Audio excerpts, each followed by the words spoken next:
Recording in progress.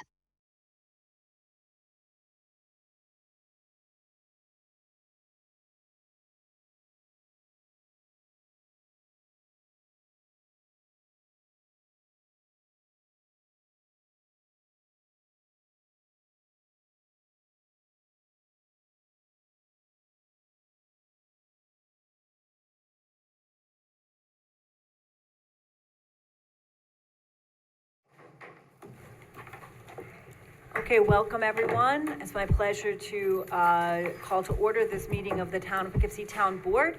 And let's start with the Pledge of Allegiance. I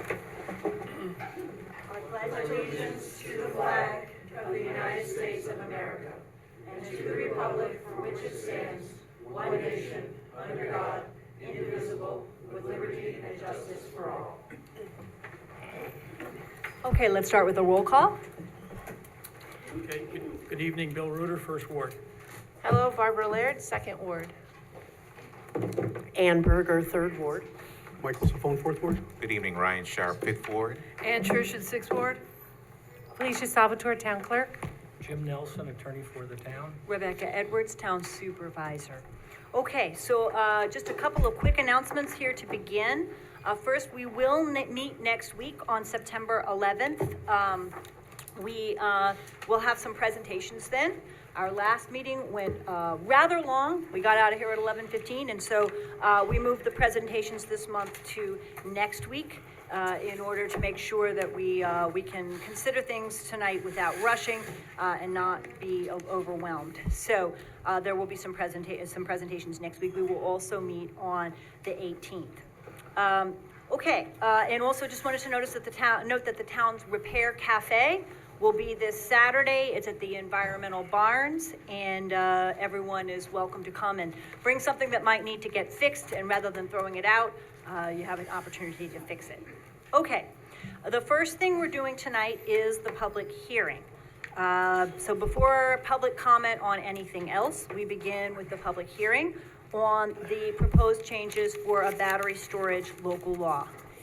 We had a lot of speakers last time, so I just want to remind everyone tonight that sometimes when we only have a couple of speakers, we answer questions and we do some more back and forth and we end up getting into discussion. But when we have a big crowd, it's really important to adhere to the 3-minute rule. And we won't be answering questions. We'll just keep going with each person having an opportunity to comment, and then the board will discuss after that. Okay?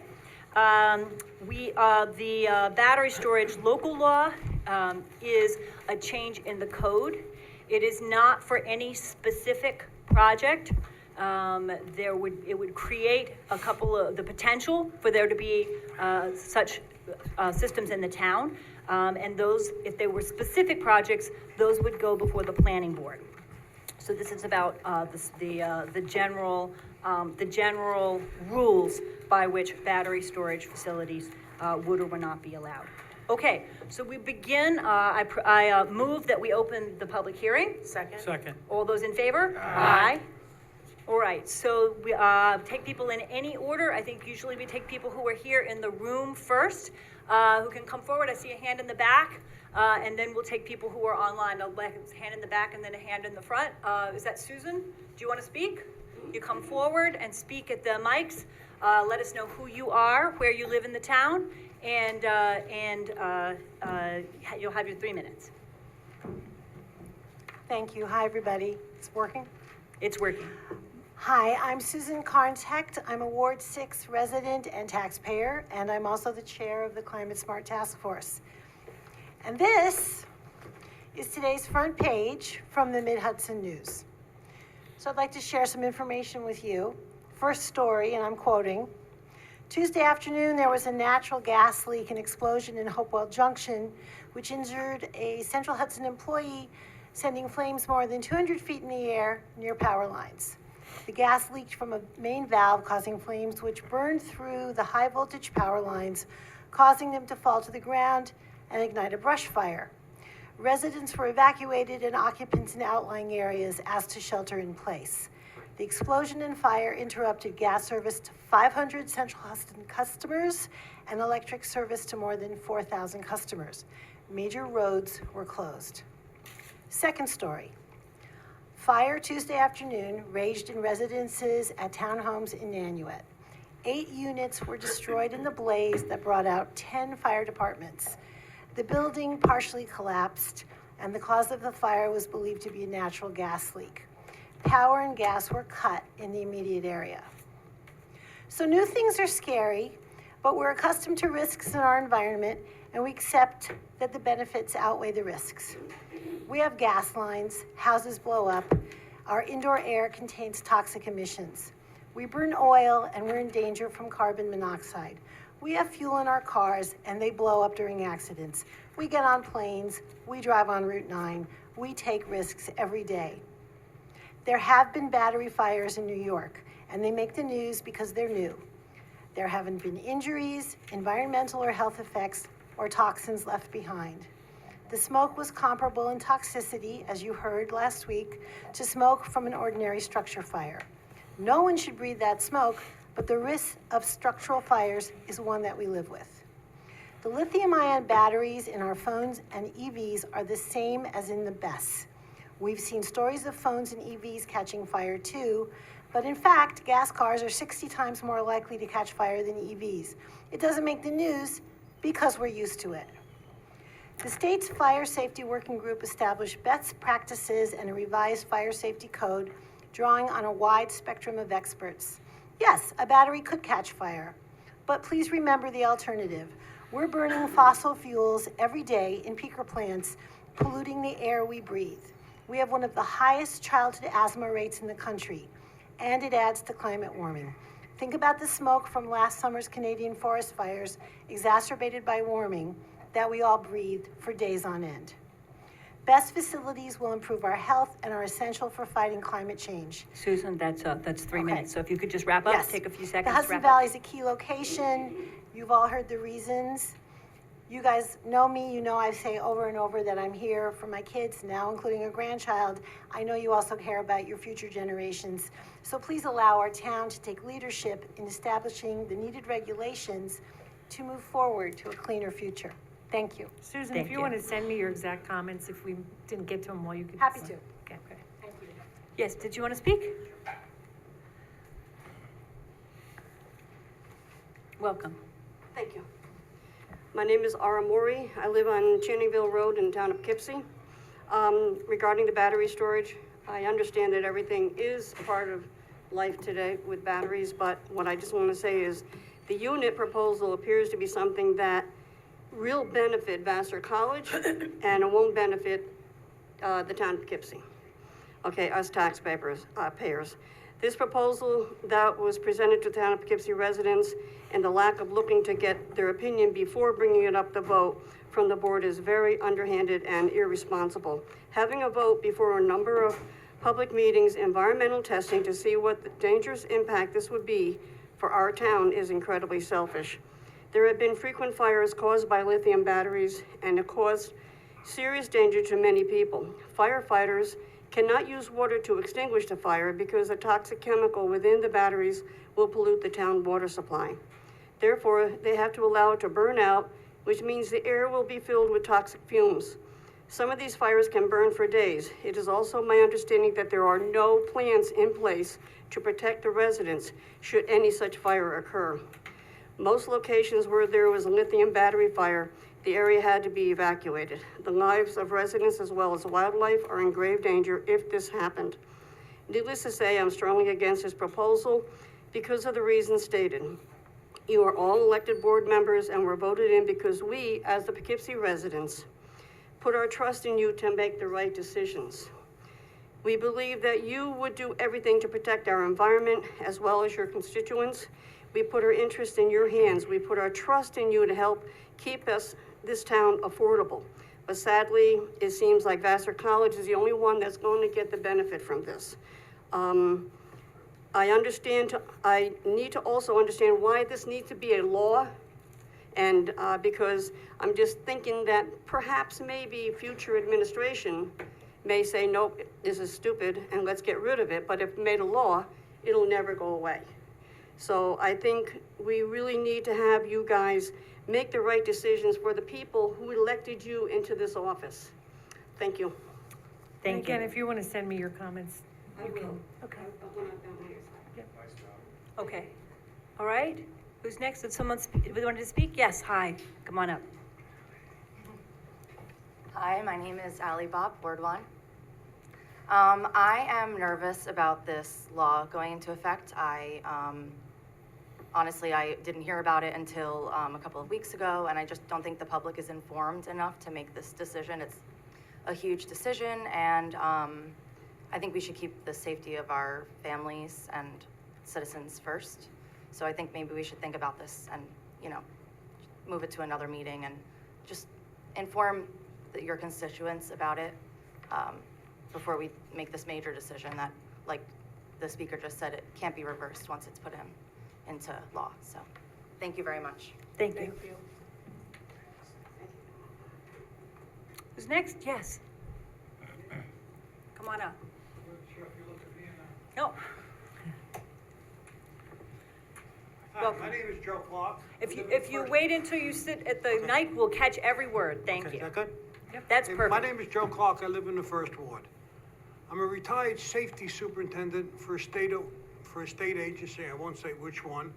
My job was safety, present and future. This doesn't sound like a safe job to me. I'm pro-energy solutions, but it must be done responsibly. Do we know if these batteries are a fire explosive hazard? Yes, we do. These fires cannot be extinguished. Their fumes are toxic. FEMA says it's an emerging hazard. I understand surrounding towns are not voting on this due to the danger it presents, so why wait? You yourself have said, this is not for any project that we have in mind, then why are we even bringing it up? If there's no project in mind, why do we need to bring it up? We don't.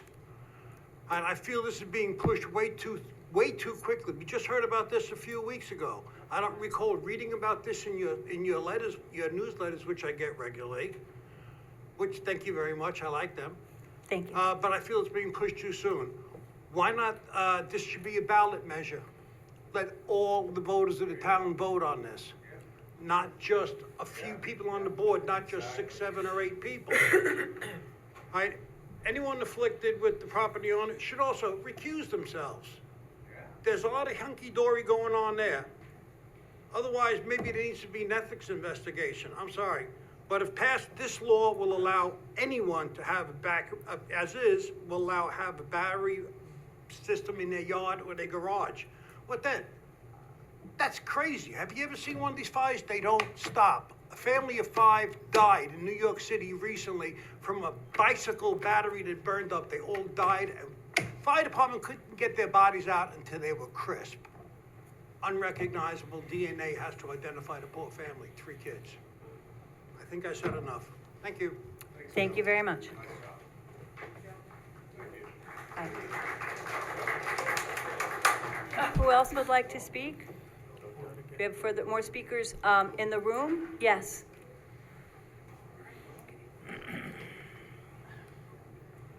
Good evening, Supervisor and Town Board. It's good to see you all. Hope all is well, and I thank you for having me here this evening.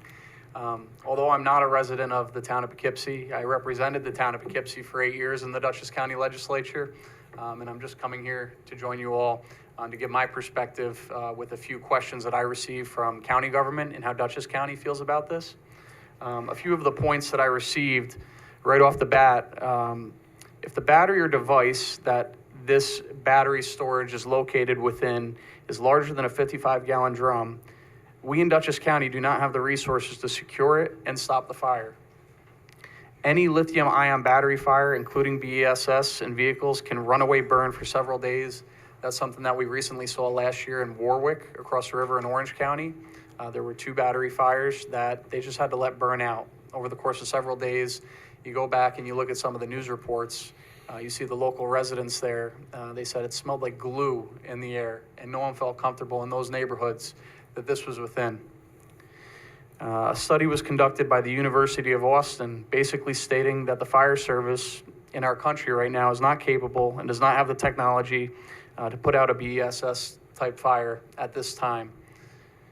And the FDNY, one of the largest fire departments in the world, has established a task force to deal with this specific issue because they recognize how glaring and large it is. So I just come before you this evening to issue these concerns that I have as a representative of the county, a former representative of the town of Poughkeepsie, to say that I hope you all consider these possible disasters that could occur at a site such as this.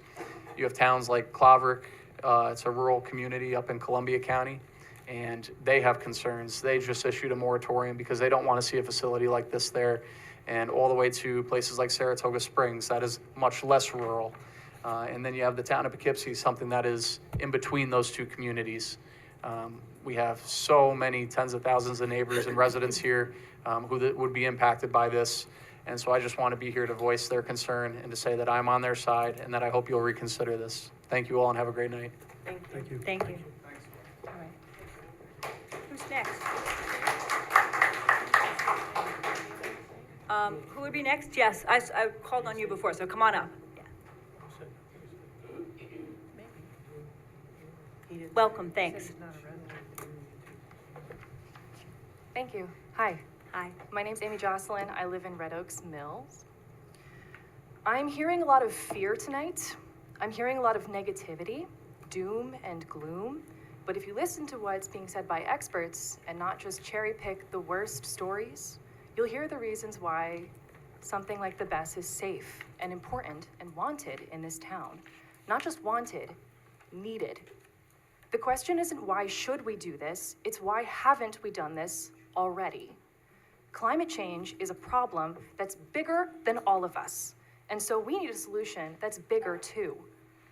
We're a part of this power grid that spans the Northeast, well into Canada. That's a lot of people with power needs to serve, and we all need to be pulling our weight, helping provide the solutions, work together on this, because when it comes to electricity, it's never every man for himself. One of the solutions is storing energy. Solutions like the battery energy storage system, BESS, a way to make renewable energy more viable. We produce it and then we store it. It's cheaper, makes us less reliant on fossil fuel energy sources. It'll create so many new jobs in construction and more specialized fields. It's no more dangerous than the substation beside it. It's as aesthetic as the storage depot that's neighboring the substation on the other side, and will benefit even more people than the depot can. It'll be quieter than the highway it's set back from, and honestly, it's a no-brainer. Best of all, we can do this here, in our town. There's nothing like this in the Hudson Valley so far. With this BESS, we'll be tripling our capacity for energy storage, tripling it, which not only sets us up for bigger and grander initiatives in the future, but also would put us on the map. We'd be among the first to have this kind of storage system in the entirety of the Hudson Valley. Or we can pass on this, succumb to blind fear, watch our neighboring towns make the decisions that we can't, and watch them rise ahead. Watch them be leaders and pioneers in the fight against climate change. And where would we be? Stuck. I don't want us to be stuck. We have a remarkable opportunity here to make the brave, smart decision to embark on something new, on something big. New York State is ahead of most other states in how it's approaching climate solutions. Cities like Kingston are known well outside of the region for their forward thinking and all of the climate initiatives they've passed and have integrated already into their daily lives. This is our chance for the town of Poughkeepsie to climb ahead, to accept and embrace change for the better, to help make energy cleaner, safer, more affordable, not just for us, but for us all. Excuse me, that's 3 minutes, so if you could just take a couple minutes, take a few words to wrap up. That's the town of Poughkeepsie I'd be proud to call home. Thank you. Thank you very much. Yes, I see a hand in the back, another hand in the back. Could I ask everyone to please speak, listen to everyone with respect, please? We're here to listen to people who obviously have very different views and different, fears and concerns, but I'd like everyone to please listen to everyone else with respect. Thank you. Welcome. Hi, thank you. I appreciate the concerns and the fears that people have been expressing this evening, but the things I want to talk about tonight are basically three things. One is addressing the safety question. Another is the cost to energy purchasers, ratepayers. And the third, again, like the previous speaker, is a justice question. I think all these three are important to me. Regarding the safety, certainly it's something that we hear in the news. A lot of things get into the news. The safety record has changed dramatically in the past few years. 6 years ago, the national rate of fires was something like 9 events per gigawatt installed battery facilities. It's gone down. That was about 2020, and it's gone down to 0.2 gigawatts. 0.2 incidents per gigawatt installed now. So the fire safety has dramatically changed. The story has changed in recent years, and I think it's really important to be up to date in the assessment we're making. I guess another thing is that when we talk about battery fires, there's a lot of different kinds of battery fires. There's a new Massachusetts registry which found an average about 19 fires per year over the past 4 or 5 years.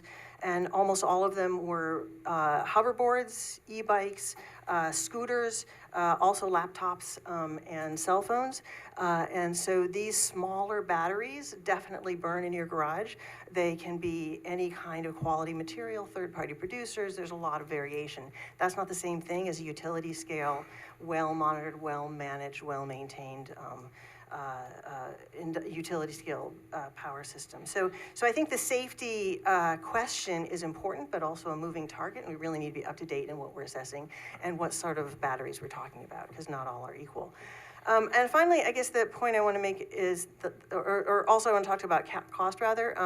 Central Hudson has been raising rates left and right. Utility systems, as we know them, are not necessarily serving the ratepayers as they ought to. One of the things about having battery storage is it allows us to shift up the current utility structure. It allows us to unlock renewables like solar, where local community members can make money putting solar in and selling solar power, and it only really makes money for them if they can store and distribute and sell the battery the power. So the battery system is really a part of unlocking opportunities, economic opportunities in our community and in the Hudson Valley, and I think that matters a lot. Also, as you know, the battery storage dampens the peak pricing issue, which definitely hits us all in our pocketbooks. And I think if anybody's unhappy about their electric rates, then battery storage is really a part of finding a solution. And I think we need to do what we can for our neighbors to help control those costs. And I think the safety is not that big of an issue. Finally, just very briefly. That's 3 minutes. So. 3 minutes. Justice, right now, we are exposing other people in the U.S. to really severe, chronic, daily air quality issues in our oil and gas systems. And I don't want to be the community that does that. Thank you. Thank you. Okay, I saw a couple other hands. Was there someone else who wanted to speak? Yes. Yes, just a reminder from one of the board members to please state your name and where you live. Yeah, Bob Gorman, 29 Ultra Way, District 1, County Legislator. So thank you.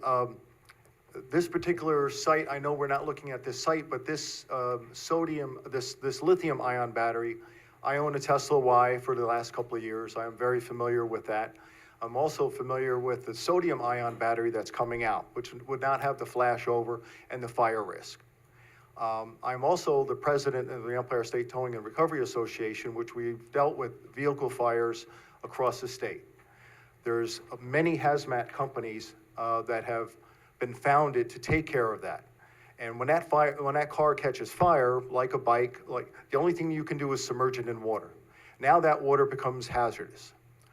So, and the disposal of that water is why I would mention something to the fact that, you would have to have a bond set aside for hazard cleanup and disposal when you have a site like this. So that should be somewhere in that particular law, that you would have a bond based on how many square footage. I mean, you can work that out. You can find out how much water you would have to get rid of. I know this particular proposal states that there's a no water fire and that the individual systems disconnect from each other. I saw that, but unless you had a concrete barrier around this where you could fill it with water and put this fire out, and end it in a timely manner, and not keep people on overtime for a week at a time trying to put this fire out. These cars come back to our garages. We have to put a concrete barrier and separate them because they've burned entire impound lots. you'll have to do that here in the town of Poughkeepsie.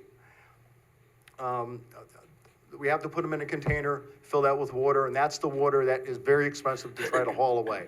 You have to get a special company for that. As Will said, more than a 55-gallon barrel, and we'd have to go out to a third party, even in Dutchess County. We're looking at a resolution on Monday to take gasoline stations, dry cleaners, car washes, people that can have the potential for hazardous runoff, and make them, 500, 1,000, 1,500 feet away from aquifers, water sources. And this particular location, which I would be it's very questionable why someone would want to clear cut a piece of property there to put this battery storage. I know the battery storage in Tesla and people's houses, it's originally designed to go from a solar panel to battery storage into the car. That's the way it's supposed to work. Doesn't always work that, you plug the car in. But we are looking at a resolution to make sure that that's also not close to a county park. So that particular spot is next to a county park, the walkway. It is also next to a swamp area, a wetland behind that. We're a little over 3 minutes. So. Okay, so I'll wrap up. There's a lot of different things I would maintain that the moratorium stay in place for now. And I would hope that it would switch over to a sodium ion battery later on. It'd be so much easier to deal with. Thanks. Thank you very much. Yes.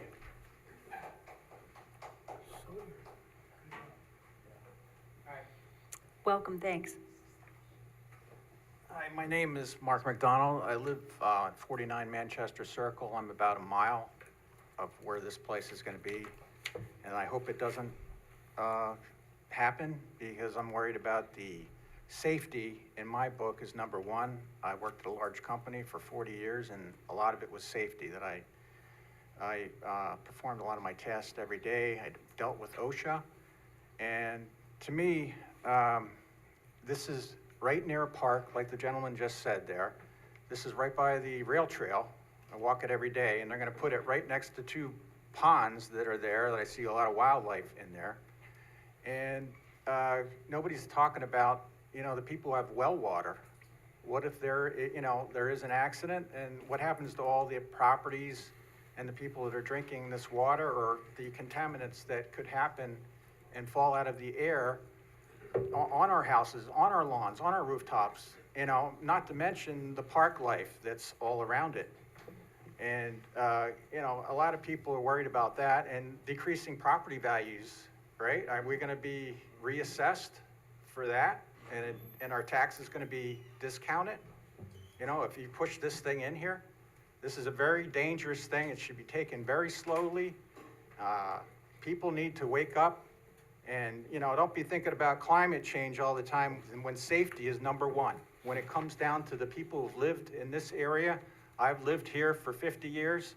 It's the way it is. You have to watch what's going on. And, I can't believe this is pushed so quickly. And who's it benefiting? Vassar? Do they really need the money? I mean, who is it really benefiting here? I know a lot of people around this area are they didn't even hear about what's going on. I heard about it last night. And, I live less than a mile from it, and I walk right by it. And I can't believe that this is, going to happen, or, is proposed to happen. And I think it's a danger to the community. And I hope there's no "I told you so" when we're forced in a situation like what happened with the Ohio fire. With the trains and stuff like that. And when they decided to put it out by letting it burn out, and, how about all that stuff and smoke in the air? Who's going to protect us? I hope you all are. Thank you. Thank you. Thank you very much. I just want to be clear again that what we're discussing tonight is a general change in the code that would permit them, and whether we want to do that or not. And then any specific project would come before the planning board. So we're not voting on any specific project tonight. There's at least one person who wants to speak online, but let's get everybody who's in the room first. Go right ahead. Welcome. Good evening. My name is Ed Peters. I live at 3 Shamrock Circle. I'm a retired building official and fire inspector. And I don't see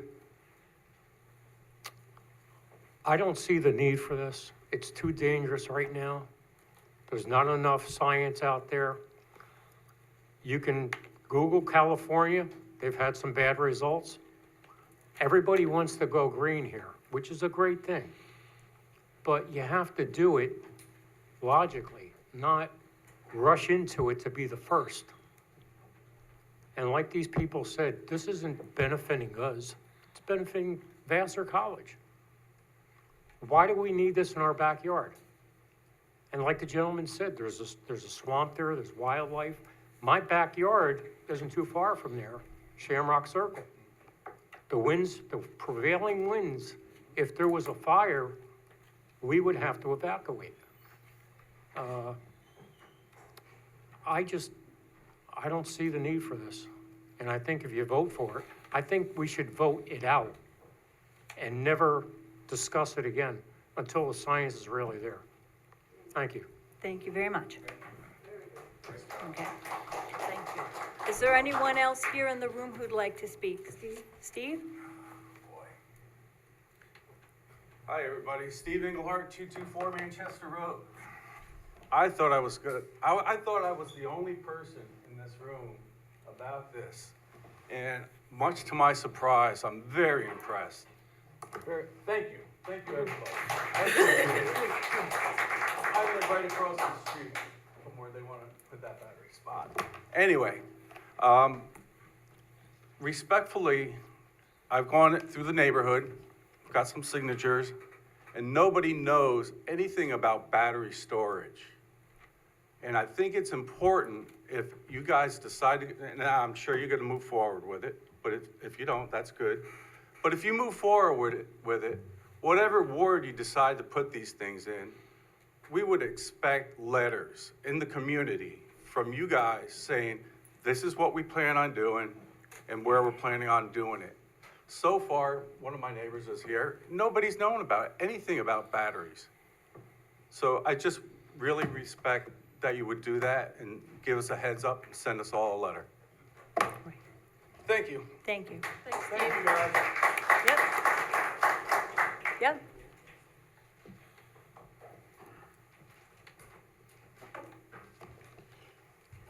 Good evening, Tony Diaquani. I I live in the town of Poughkeepsie at 4 Salem Court, Ward 2. I represent District 5 on the county legislature. We have a situation with these BESS units that our technology far outpaces our ability to deal with the safety hazards that may arise. And I'd say may arise. It's not necessarily going to happen, but I sure don't want to be pushing this cart up the hill. Many of the new members on this board ran on, one of the things that they ran on, or that you ran on, was the lack of transparency in the previous administration. I'll tell you what, I knew a lot more what was going on in the last 6 years than I've known recently. I will tell you this, that, for example, the last administration sent out 3 notices, reached out to the community 3 times to institute an Airbnb, a law regarding Airbnbs.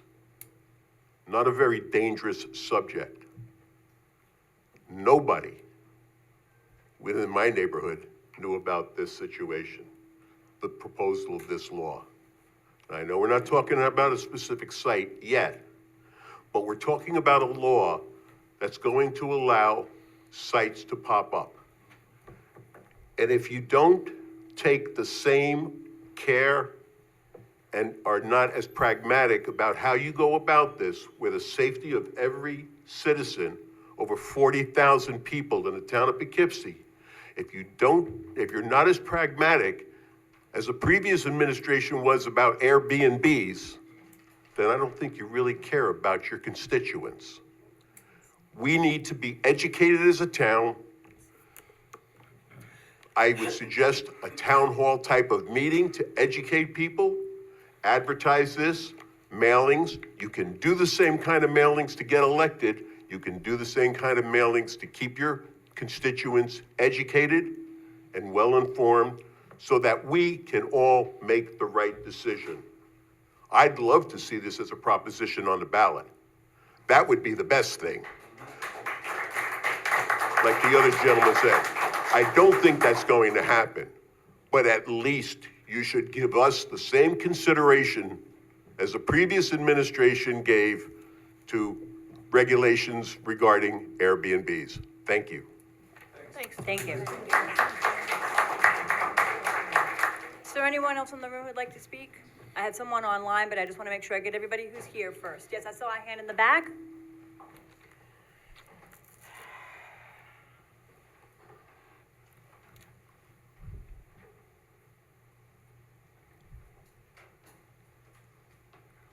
Welcome.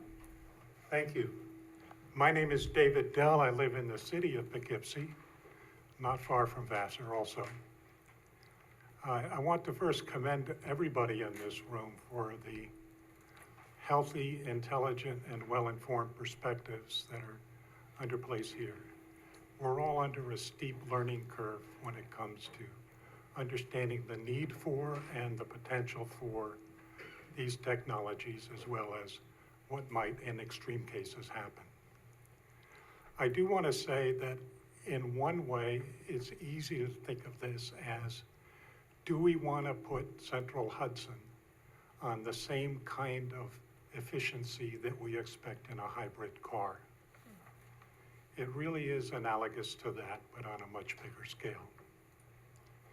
What we're looking at now are stabler, more reliable technologies. That may be an argument to wait.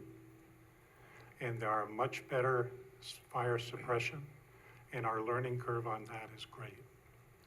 I do not know how you will all vote, but I do think that having this discussion here and now is important for everybody as a learning experience and an opportunity for us all to grow. I want to thank you for the opportunity to speak. Thank you. Thank you very much. Thank you. Yes, I see one other hand. Yes, in the back. Jeff? Oh, I see two hands, so whoever wants to come forward first.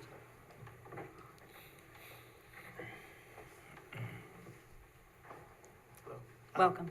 Thank you. Mark Murray, Ward 2, and I'm on the Climate Smart Task Force. And for that, I've been doing quite a lot of reading about the battery energy storage systems, both back in March and recently again this weekend. And in terms of the toxic effects of what I read was the worldwide 89 battery energy storage fires that have occurred so far. In simple internet Google searches, I haven't been able to find any references to lasting environmental damage caused by these fires. Yes, it is a real risk that it could occur. The toxicity is primarily around the fumes of hydrogen fluoride, which is scary, but in an outdoor fire, it dissipates in the atmosphere, and at low concentrations, there isn't a long-term environmental impact. The heavy metals are going to be contained within the utility the utility site if something were to happen. And the three fires from New York State last year, there were no injuries. Kathy Holschel's NYSERDA task force didn't find any elevated levels of toxins in the nearby area. So the fire safety and the impact on the community, like there are concerns there. From what I've read about the fire codes, the updated fire codes, as long as they're enforced, would be sufficient. I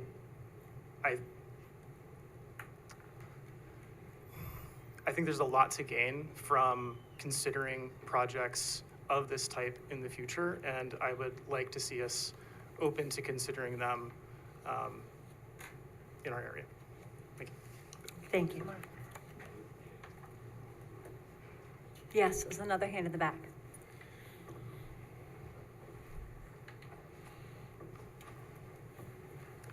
Jeff Seidman, 6th Ward. I want to speak, I think these are issues actually that the board may understand already pretty well because there have been several hearings that have touched on this, and there have been presentations by NYSERDA and by the New York Fire Safety Working Group. But I think not everyone in the room knows these things, and no reason they should. So I really want to speak for the benefit of everyone. So first of all, I'm going to echo some things other people have said about fire safety, because I think we have to respect people. Our neighbors are concerned. There is, this is something new, and we've read about, bicycles, electric bikes catching on fire, and people have had experience with electric cars catching on fire. It can happen, and they burn differently. They don't burn out because they produce their own oxygen, so you don't suppress them with water. And so but we actually know a lot now. And like the New York State Working Group on Fire Safety did excellent work, and they drew on research and fire safety experts from across the country and across the globe. And what they found, first of all, is when there are these fires, it's not like a bike fire, it's not in a home or a garage. So these things are engineered so that each little container is contained, it's in a metal box, and the fire does not spread from one to the next to the next. Those were years ago, a couple of years ago, when in the original fires, that's what happened. That's not the case now. So they found no toxic remnants in water or in air. They let the fire burn out. During the time that the fire is burning, there is smoke in the air, and it's bad, but it is comparable to a structural fire. It's comparable to a house on fire. It is not worse.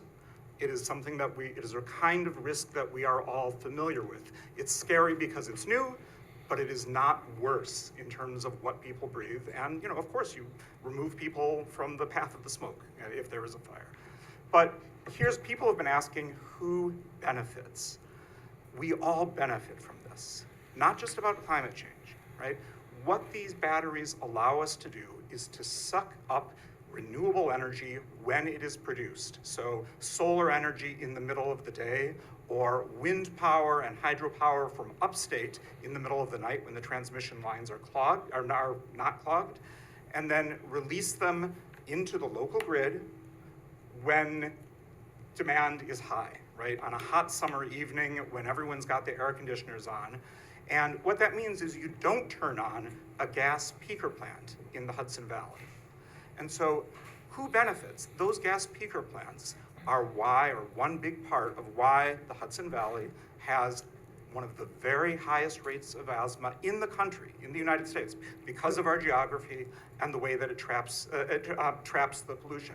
We're a little past 3 minutes. Okay, so last sentence. So what we're weighing is the very improbable risk of a one-time fire, which would pollute local air like a house fire for maybe a day, maybe 2, maybe 3 days, versus every single day that battery is running, it is a gas peaker plant that is not producing nitrous oxide and sulfur dioxide in the air that our kids breathe, that give us asthma and our kids asthma every single day. Thank you. Thank you very much.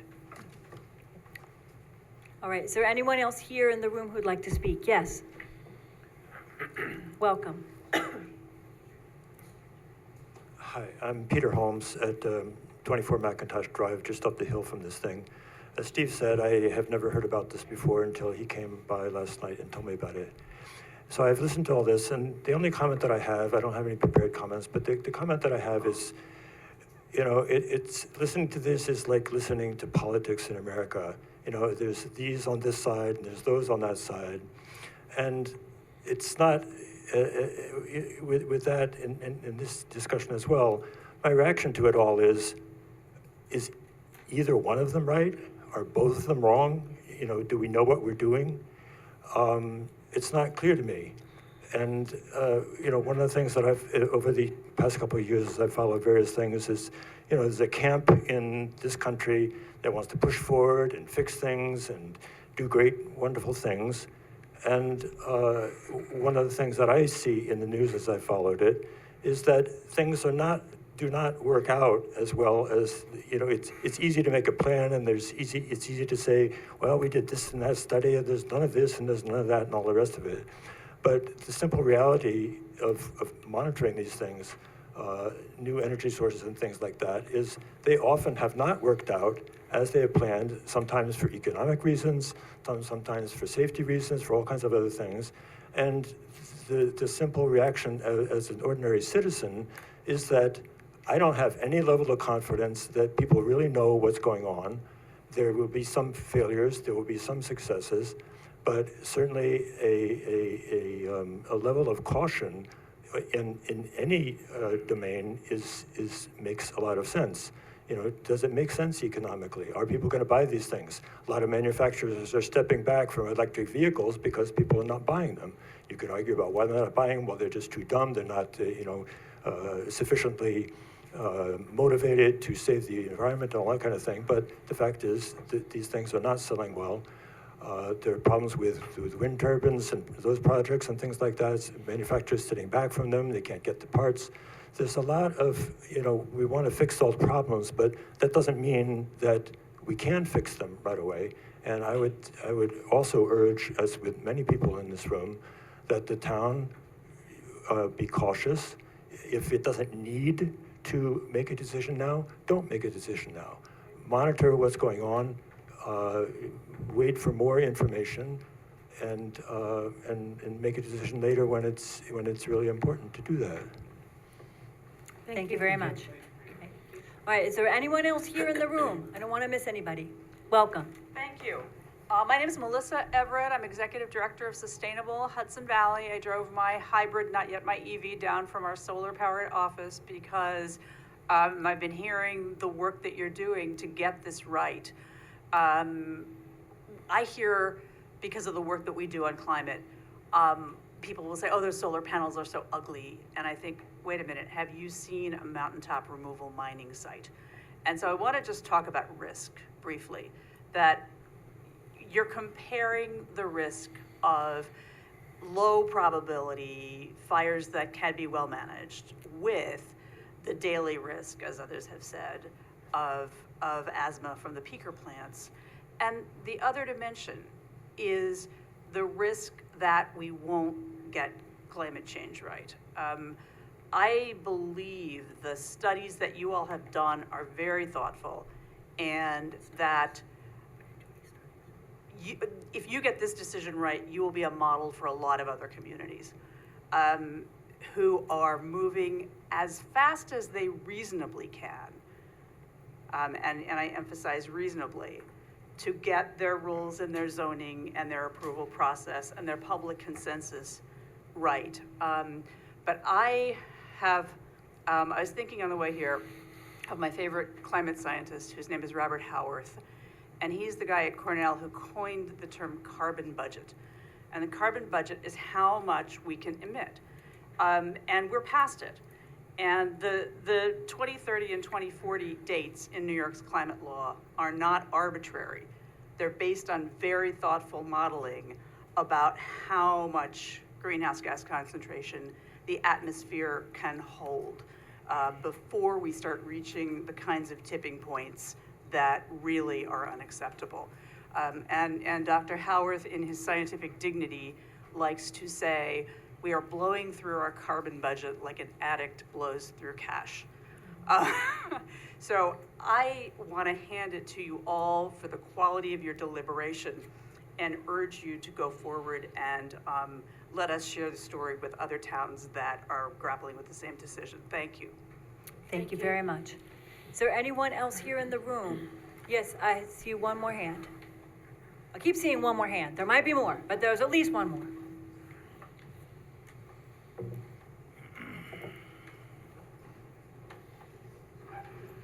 Hello, my name's James Dunn. Just a reminder, the last board tried to put the Poughkeepsie Day School proposal, tried to give it to us. I asked a member, he's not here now, but I said, why don't you just put it on a referendum? Oh, because people don't know what's good for them. They'd vote it down. Well, doesn't that mean the people don't want it? So why don't we just put this on a referendum and you ask the entire town if we want it? Or is it because you know we'll vote it down? That's all I'm saying. It's easy to give the people what they want, right? The will. I mean, you can't sit up there like Big Brother and say, no, we know what's best. You don't. Ask us. We're the ones that got to pay for it. And if anybody here thinks Central Hudson's going to drop their price because of this, yeah, good luck with that. Thank you. Thank you very much. Anybody else who's in the room? I think I see another hand in the back. Yes, come on forward.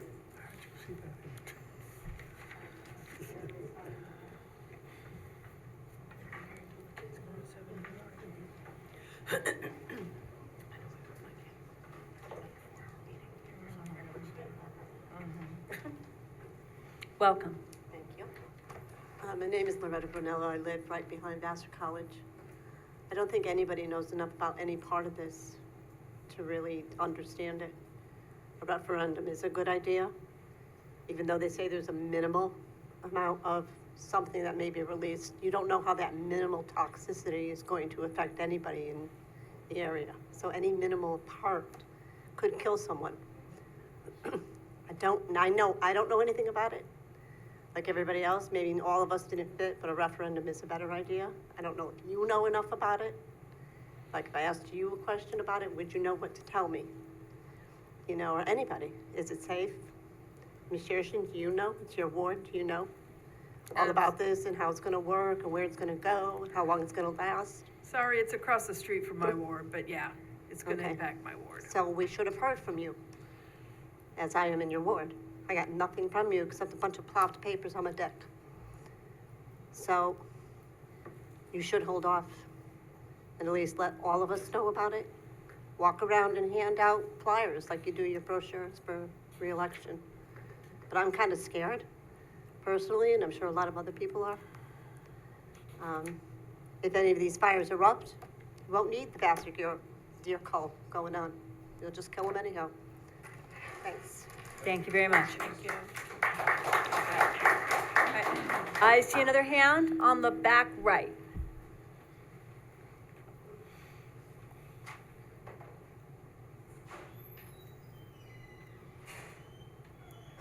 Welcome. Hi. My name's Barbara Todd. I'm a resident of the town of Poughkeepsie, and I do work for Sustainable Hudson Valley. As a resident, I understand the concerns and I share them. However, I've read a lot about it so far, and I kind of feel that, I know so many people with asthma. I know an entire family that lived here their whole lives and grew up, and every one of them moved away as soon as they got old enough because they wanted to be able to breathe. And everybody's affected by this every day, the fossil fuels. And I feel like this is a small risk. I understand wanting more information. I think it's incumbent on everyone to try to find out everything they can about it. You should make an informed decision. But based on what I've seen, I am for, having this battery facility. I think we need to do it. If you're going to do something about fossil fuels, it's got to be electric, and there's got to be somewhere some kind of a battery disposal place. And this seems like, it would work to me. Thank you very much. All right, anyone else in the room? I do have someone on Zoom, so maybe we'll move to Zoom.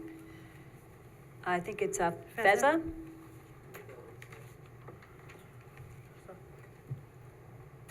If we can unmute him. And you can unmute yourself now. Okay. Can you hear me? Yes, we can. Welcome.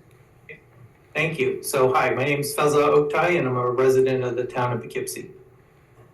There was a significant natural gas fire in East Fishkill just yesterday. Roads were closed, residents had to shelter in place.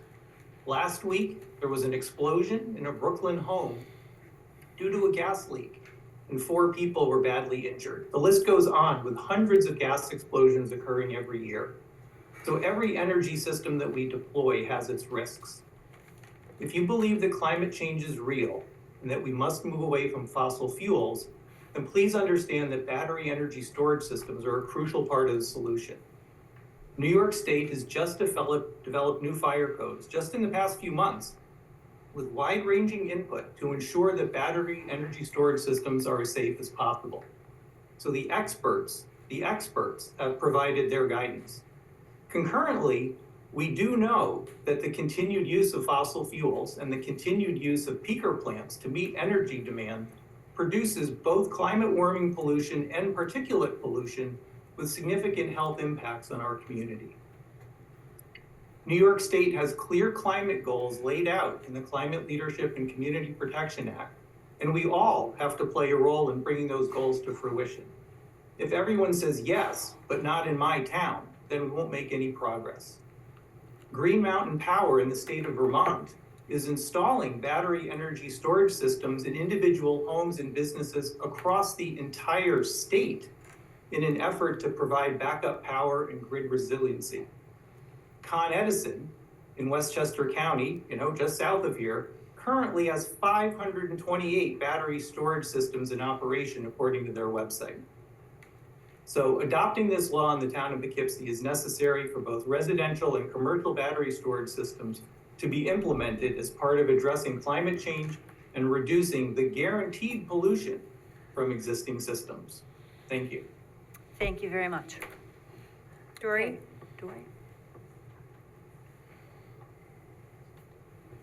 Okay, thank you.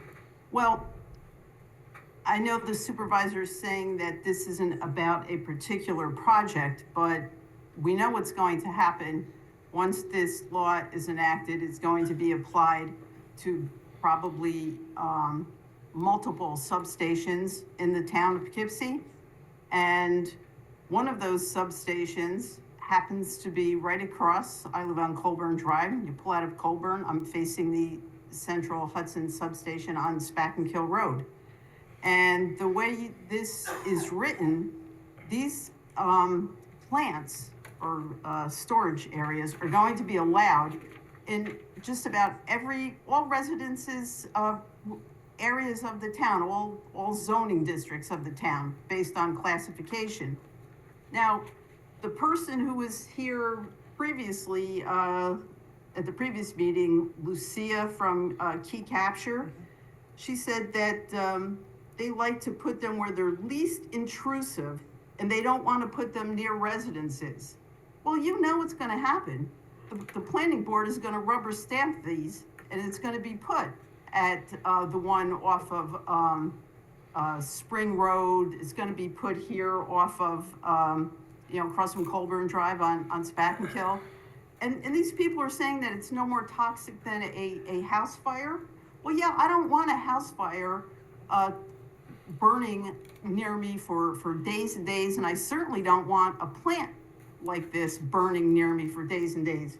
And when you say studies have been done, didn't the government say that after 9/11 that the firefighters and all the other people working there were safe, that the air quality was safe, and now they all, not all, but many of them are suffering from cancer? So let's be realistic about this. This is going to impact, if there is a fire, residences nearby. And this, the way it's written, is going to allow this in all zoning districts in the town. And I think that this needs more work. So I would urge you not to vote on this tonight and have something, another public forum where people can talk about this. So, and personally, I don't know of any thoughtful studies that the board did, as was previously noted. So I am not in favor of this. Thank you. Thank you. Okay, is there anyone else in the room here or on Zoom who wanted to speak? If you're on Zoom, you can raise your hand, we can see. Okay? I think we're done, but I'm just checking and making sure. Anybody else?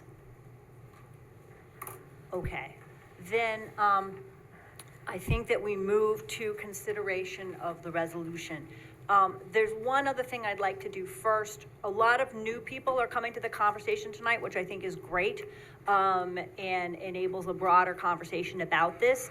And we did have presentations 2 meetings ago. And Mike Welty, who's the town planner, is on Zoom tonight.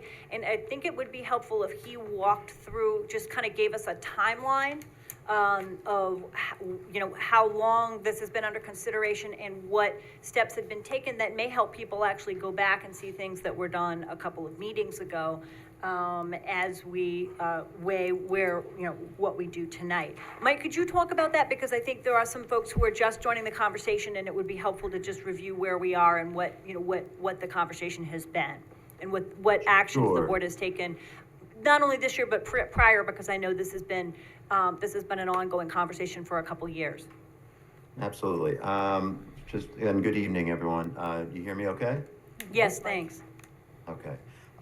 So yeah, going back actually about 5 years to about 2019 was the first time the Dutchess County Planning Federation did a workshop about these facilities, knowing, I think at that time that, they were likely to be coming to our communities, the Planning Federation, which includes, members of planning boards and zoning boards and town boards around the county, did an educational presentation on battery energy storage. So it's something that's been in discussion for quite a long time. We here in the town knew that it was something, a technology that we probably should address in our zoning law at some point. And when we updated the comprehensive plan in 2021, we included it in a short list of, kind of emerging land use issues that we wanted to tackle when we updated the code.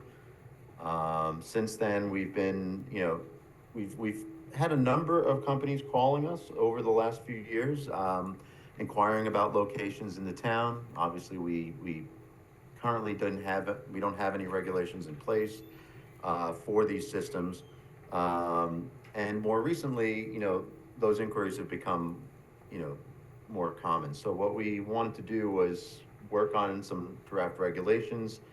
The regulations that we, proposed and presented to the town board are, I would describe, pretty conservative in the sense that they don't allow the utility scale battery energy storage systems all over the town. They would allow them in very particular locations, zones that are heavy industry, and so forth. Probably not, as open as I'm sure the, industry would like, but we thought it was a very, kind of a small first step. But we were all learning about the technology, so I know you wanted me to talk about a couple of the things we've done recently to provide information. 2 weeks ago, we did have a representative from NYSERDA, who was part of the governor's task force that was looking at the 3 fires that did occur last year in New York State. So we had that person from NYSERDA speak to the town board. You also heard from one of the companies, Key Capture Energy, that has been shown interest in the town, and we heard from Central Hudson. In addition to that, what we, because the primary issue is of concern, I think, is fire safety and how the, fire response has evolved, and the knowledge and thinking about how to respond to these fires has evolved. We did also want to put the town's fire departments. There are 3 fire departments in the town, for those that aren't aware.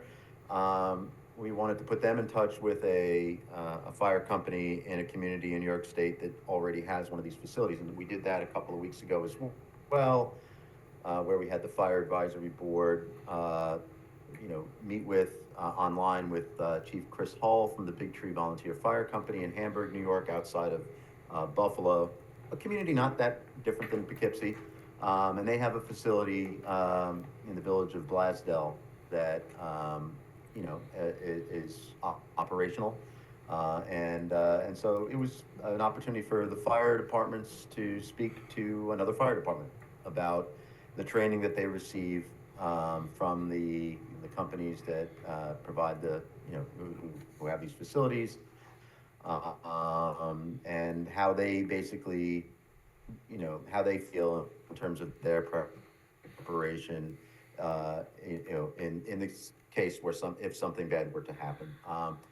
They have not had an incident there, which of course is what we'd like to hear most. But I thought it was very informative, very helpful. I'm sure the fire departments felt the same way. You know, it is new. We are learning, but it's not something that's been completely, you know, thrown out there. It's not something that's been, you know, only talked about for the last couple of weeks. This is something that's been, you know, we've been doing work on now for many months and starting to do research on it already a couple of years ago. Okay, So- thank you. I just wanted to give a timeline and also let people know that there were presentations at the last meeting 2 weeks ago, so that if anybody did want to go back and look at those, they could. I think that the next thing we do is present the resolution, right? I think We it's, return to regular business. wait, oh, you're right, sorry. I move that we return to regular business. Second. All those in favor? Aye. Okay. So we're back to regular business. Thank you to everyone for your comments. I appreciate a thoughtful range of perspectives. And the board then will consider the resolution. Let's take a read of resolution 1. Be resolved, Town Board, Town of Poughkeepsie, pursuant to a duly noticed public hearing held today, September 4th, 7 p.m. Does hereby adopt local law amending Chapter 210 of the Code of the Town of Poughkeepsie entitled Zoning to include provisions for battery energy storage systems. Be it further resolved that the local law is annexed hereto as Exhibit A and incorporated herein as if recited verbatim, and the town board does direct that said local law be spread across the record as if it in fact has been read verbatim. That the town, be it further resolved that the town has previously declared its intent as lead agency under New York State Environmental Quality Review Act and declare said action to be type 1 action under New York State Environmental Quality Review Act. Be it further resolved that town board has reviewed the long environmental assessment form, EAF, prepared by the Director of Municipal Development, and hereby determines that 1, the adoption of herein code amendment would not have been significant adverse effect on the environment, and 2, the supervisor is authorized to execute parts 2 and 3 of the EAF as drafted. A draft environmental impact statement will not be required for reasons set forth in the attached determination of no significance. And be it further resolved that a written recommendation was received from Dutchess County Department of Planning and Development dated August 19th, 2024, stating that the proposed code amendment is a matter of local concern. Be it further resolved that a written recommendation dated August 16th, 2024 was received from the Town of Poughkeepsie Planning Board, in which the board conveyed a neutral recommendation to the town board regarding the adoption of herein zoning amendment. Be it further resolved that the legal notice of public hearing was posted on August 12th, 2024 in the Poughkeepsie Journal and in the Poughkeepsie Journal on August 21st, and be it further resolved that the town clerk notified the clerks of surrounding municipalities of the public hearing pursuant to GML 239-NN, and be it further resolved that said local law shall take effect immediately upon filing with the Secretary of State. So moved. Second. Okay, then the floor is open for discussion.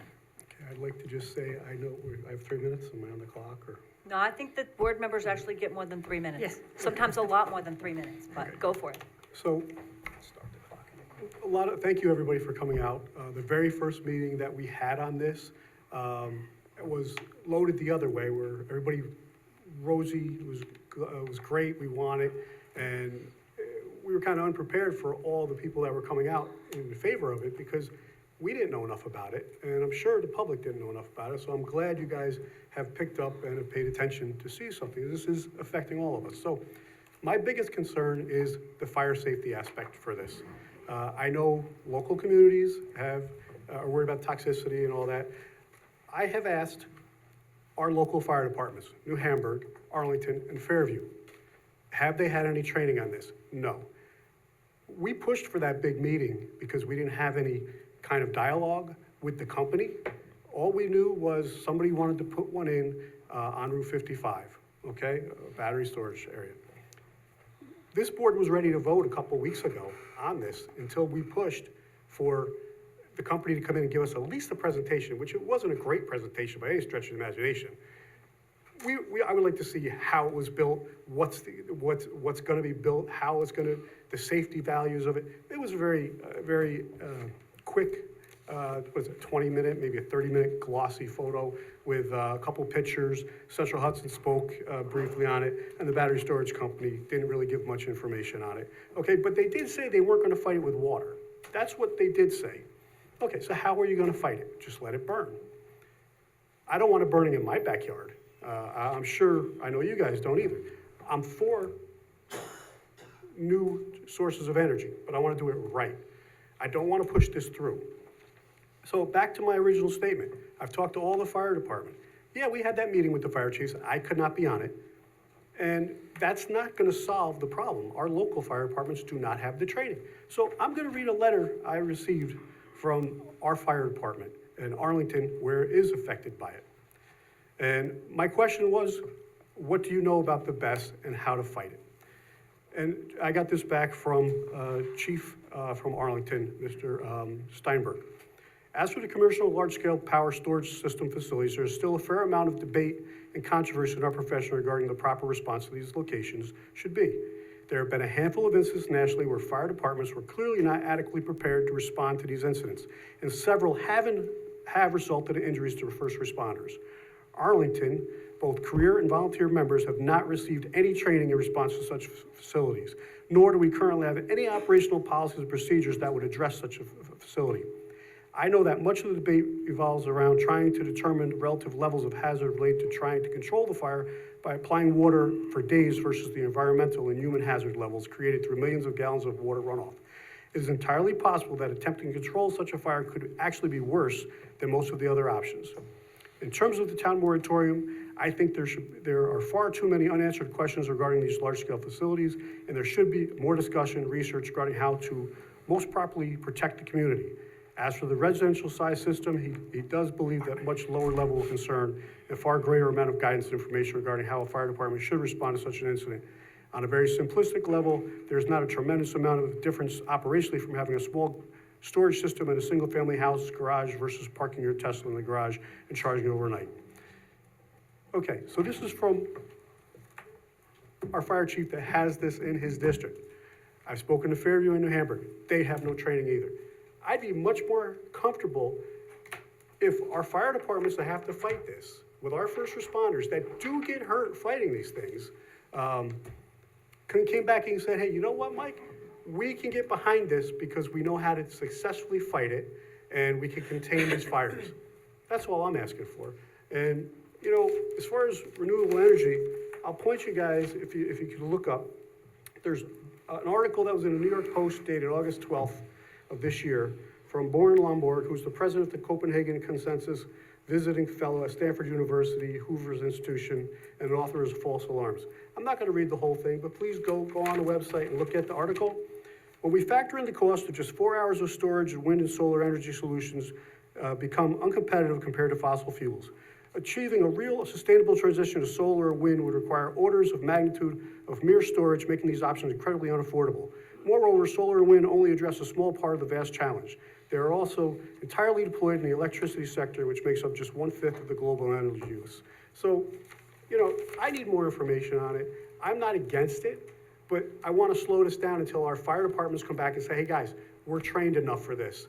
And I don't think obviously they haven't been trained. I've got written documentation from it. I've spoken to all three of them. And, you know, I think we need to take a step backwards, move forward. Mr. Gorman, Mr. Truitt, and Mr. DiQuani, I thank you guys for coming and giving your opinion on this. You are elected officials, just like we are elected officials, and I'm not going to vote for something that I don't know enough about. Okay, thank you. Okay. Are there other board members who want to speak for 3 minutes or more? Anybody else want to? I won't take up 3 minutes, I know it. It's all good. I know, it wouldn't matter, but I am not opposed to battery storage myself. I recognize the technology is useful and can offset some issues that we're having from an environmental standpoint. your passion about the people who spoke in favor of it, and even against it is remarkable. So I appreciate you guys coming out and getting involved. My biggest ask as a town board member is that more people get involved and know what's going on in their backyard. I know I did not until I got involved with this process, and so thanks for coming, and thanks for sharing your thoughts. I personally don't want this in the town, not because I'm super scared of a fire, that, you know, that the chance that it may happen. I just don't think it should be near residences at all. I know it needs to be near a substation, so, you know, you have to take that into consideration. But when this first was brought to us earlier this year, and it was really only earlier this year, it hasn't been a long discussion at all. I pictured this big facility out in, like, you know, Poughkeepsie or somewhere far away from the houses, somewhere acres and acres of land, and then this ugly battery storage sits there and does its job. Not next to Manchester Road, not next to the walkway, not behind a neighborhood. So I just don't think it needs to be in the town, and I think we could take a little more time to look at that. So I'm very apprehensive about this. I think it's being pushed too quickly. You know, not everyone is as concerned as green initiatives as you know, as you'd think.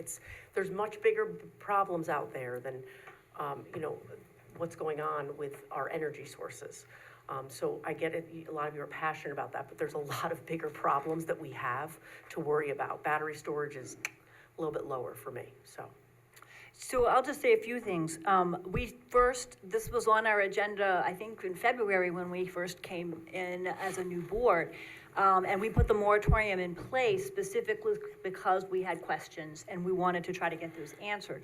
What I'm hearing tonight is that we haven't answered those questions sufficiently yet. We were concerned about fire safety.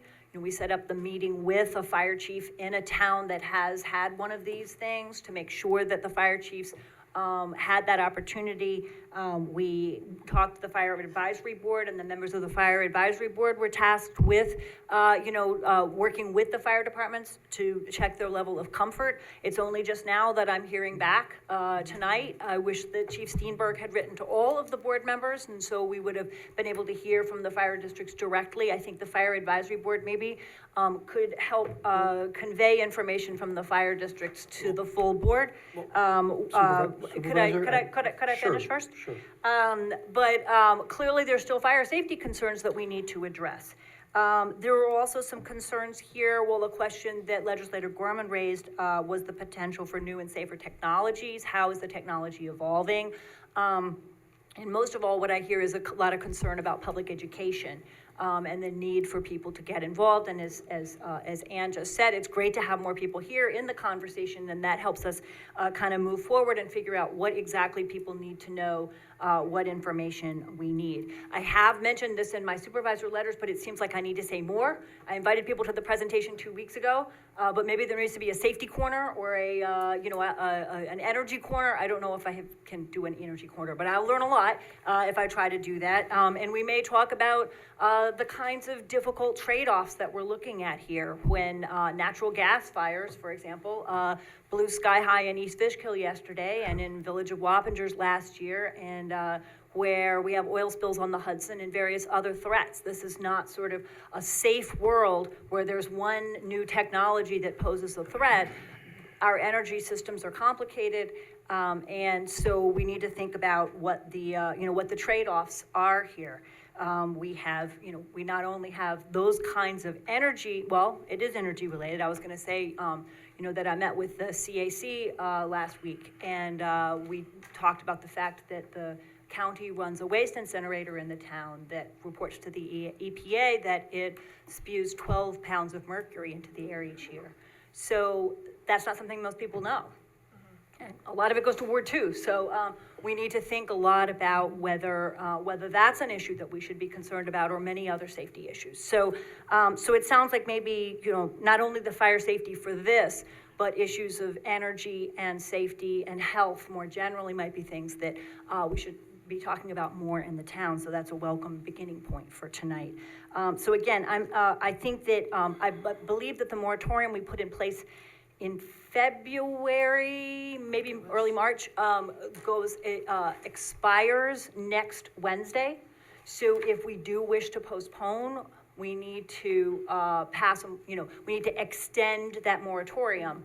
Because if we just voted this down tonight, we would just be opening the door, right, to them coming to the planning board tomorrow. So we would need to do that tonight. I'm happy to do that. The board as a whole needs to wrestle with exactly how much longer we want to wait and what exactly should happen during that period, right? Not just sort of, let's push this off to some other time, but what kinds of public education, clarification about what sort of information people receive. For example, if one of these was actually proposed to the planning board, neighbors would be noticed, and there would be, public notice. We're just having a theoretical discussion at this point about the potential for these rather than the planning board discussion about specific ones. So again, as long as we have clarity about whether we want a specific kind of fire training, if the districts want to articulate what they feel a safe level of training would be, other things like that, we can go that route as long as we're sure, as long as we have,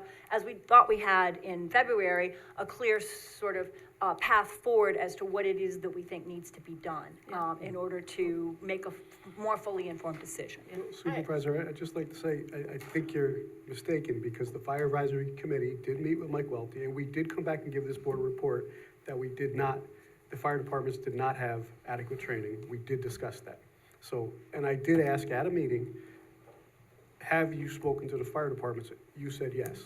I asked which ones, and you said you spoke to the fire officials. That's where we left it off. So maybe you didn't understand how I asked the question, but all three fire departments that are in the town of Poughkeepsie do not have the adequate training or know how to fight these fires. So pointing out the obvious, okay? I did ask that question. Yeah. And it is in the minutes, and I will look to review all those minutes before we approve them. Okay. Supervisor Red? Also, I don't do verbatim minutes, you'd have to view the video, just so you know. Mm. Yeah, and also, I'd like to comment that I have read the code, and in there, having the fire department in the district where it's located is a requirement. So they can't turn it on, they can't start it until the fire departments are trained. And I would expect to be trained yet, because we don't have this in our area. Until we actually have one coming in, they don't need it. So right now, we're gonna kick this can down the road a little bit further, which is fine, and get people more formally up to date, but reading the code, the big ones are only allowed in industrial highway. So it's precious few locations, and they could be very right that the location on 4455 across from Manchester Road and Spy Hill may not be the good location. It's not a good location for the first one. We've got other locations that are more secluded away from houses that we could do for the first one so we could get comfortable with them before we move them in anywhere else. And Where may that be? Do you have an idea? Because Yeah, I can't actually, think of we any have- place we have open land that we could put one. I really don't. We have housing everywhere. Well, they only can be located right next to a substation. That's their goal. That's their purpose, is to be right next to a Yeah, there- substation. So that means there's a very limited number of places in yeah, any but case. there is a substation over by IBM. In Sandock Yeah, Road. there's a couple of others. And there is distance requirements in here for how far away it has to be from residential housing. And I would hope they had checked that already, maybe they haven't.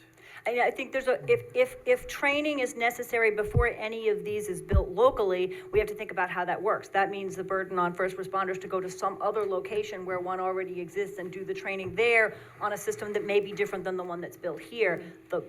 What's contemplated in the code is that if one is approved, it can't open until the fire department is fully trained. But it sounds like that may not be sufficient, and we just need to have further dialogue with the fire departments. So I think there are other board members who wanted to speak. Sure. Ann, did you have more you wanted to say first, or are you done? No, I think I'm okay. Okay, I think, Bill.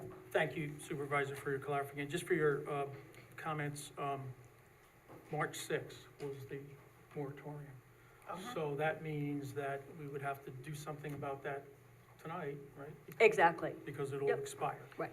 And I worked with legal today, and we did prepare a moratorium resolution so that we can an extension of the moratorium, so that if that's what we wish to do, we have that possibility Okay. open to us. Okay, so I don't want to repeat, there's a lot of comments, but I just wanted to say, listen, I take very serious, as some of you who know me, teamwork with my peers and transparency to the public. Okay, that's something I take probably too serious, but very, very serious. So in this case, I was kind of disappointed because when I saw this on Friday or Saturday, it came out over a holiday weekend. It was a law, okay? And what I would have liked to have seen is council work as a team to try to understand that we had the law, that it will be a law, and that, as Mr. Duquani said, the public would have been aware that this is a law. This is going to be a formal law. It's not a temporary law. It'll be a formal law. And some of the concerns is that, you know, Vassar College does have an application in place since December 13th. Key Capture wrote a letter in support on, December 13th, 2023. Key Capture wrote a letter in support to the town on December 11th, 2 days before. So this, as far as I know, is the only application in the town right now. So, you know, there is some kind of presumption that Vassar's gonna get if this law is passed, that they're gonna be first on the books. So I think what I'd like to say is, let's, in the future, work together on what it is that we would have as far as a draft proposal of a law, and share it with the public, before we go and make a decision. Some of my concerns, and one of my big concerns, as I've spoken about, is the emergency planning aspect of it. So, if this facility, let's say it is 189 Manchester, the other thing I read in the application, I was surprised to read that it was a 20 to 80 megawatt facility, potentially. So it may start as 20, but it could be expanded to 80. Well, that's significant. So if we were to have an incident with that, and we had to do an evacuation, as some of them had, what would we do? What's our plan if we have to evacuate the town of Poughkeepsie site here? How do we continue operations? Okay, so it may not occur, but we need to be sure for our residents, we protect our residents, that we know what we're gonna do and how fire departments have to coordinate it. Some of the concerns that I see or that I read about, say in California, it's a bigger facility, but it took 40 firefighters 5 days to put it out, 24 hours a day. So and then it reignited, and then there was an evacuation. So, Arlington Fire Department has at most 15 full-time people on one shift. Fairview has 5. Their emergency procedure is, if we need more people, we'll see who's on call, but we don't know who it will be. So that institutes a central command control from Dutchess County as to how that support can come. And that's a bit concerning. Key Capture was here, and I had some experience as a volunteer lieutenant for years. And they used the term defensive firefighting. And so, I don't like that term because I wouldn't do that, but that means stand there and watch the fire burn. So when we talked to the fire commissioners in Buffalo, same company, Key Capture, he said, we need to use copious amounts of water to put this out. So it's the same facility, the same technology. So I don't want to pick and poke and prod, but I really think that we should postpone this, and we really should understand. I'm a technology person. I came from a technology background. I like this stuff, okay? And I think it's helpful, and I think we should proceed with that, but we need to protect our people, and we need to understand what we're going to do if something happens. Okay, so that's it. Thank you. Okay. Are there any other board members who would like to speak? I'm in favor for a moratorium. I wondered if we can decide today how many days, weeks, months that would be. And also, if we're really concerned about the fire safety, we could try to think right now of who would be coming to talk to us, because a specific company, like Ann referred to, is not gonna come to speak to us unless we're going to purchase from that company or start a project from that company, maybe. Could it be New York State? Do they have, the fire advisory board, would they come and train, the 3 fire departments in the town? So I think I'd like to talk about those things before we leave here tonight. Or just Right, decide so on them. just really quickly for procedure, Mr. Nelson can help us, but I think that what we have to do is vote up or down on whether we want to pass the law, and then we move on to a consideration of an extension of the moratorium. Am I right? Yes, I see that you have essentially 3 choices. The first is to adjourn the hearing to a future date. The second would be to close the hearing, but to adjourn the matter to a future date to be voted on.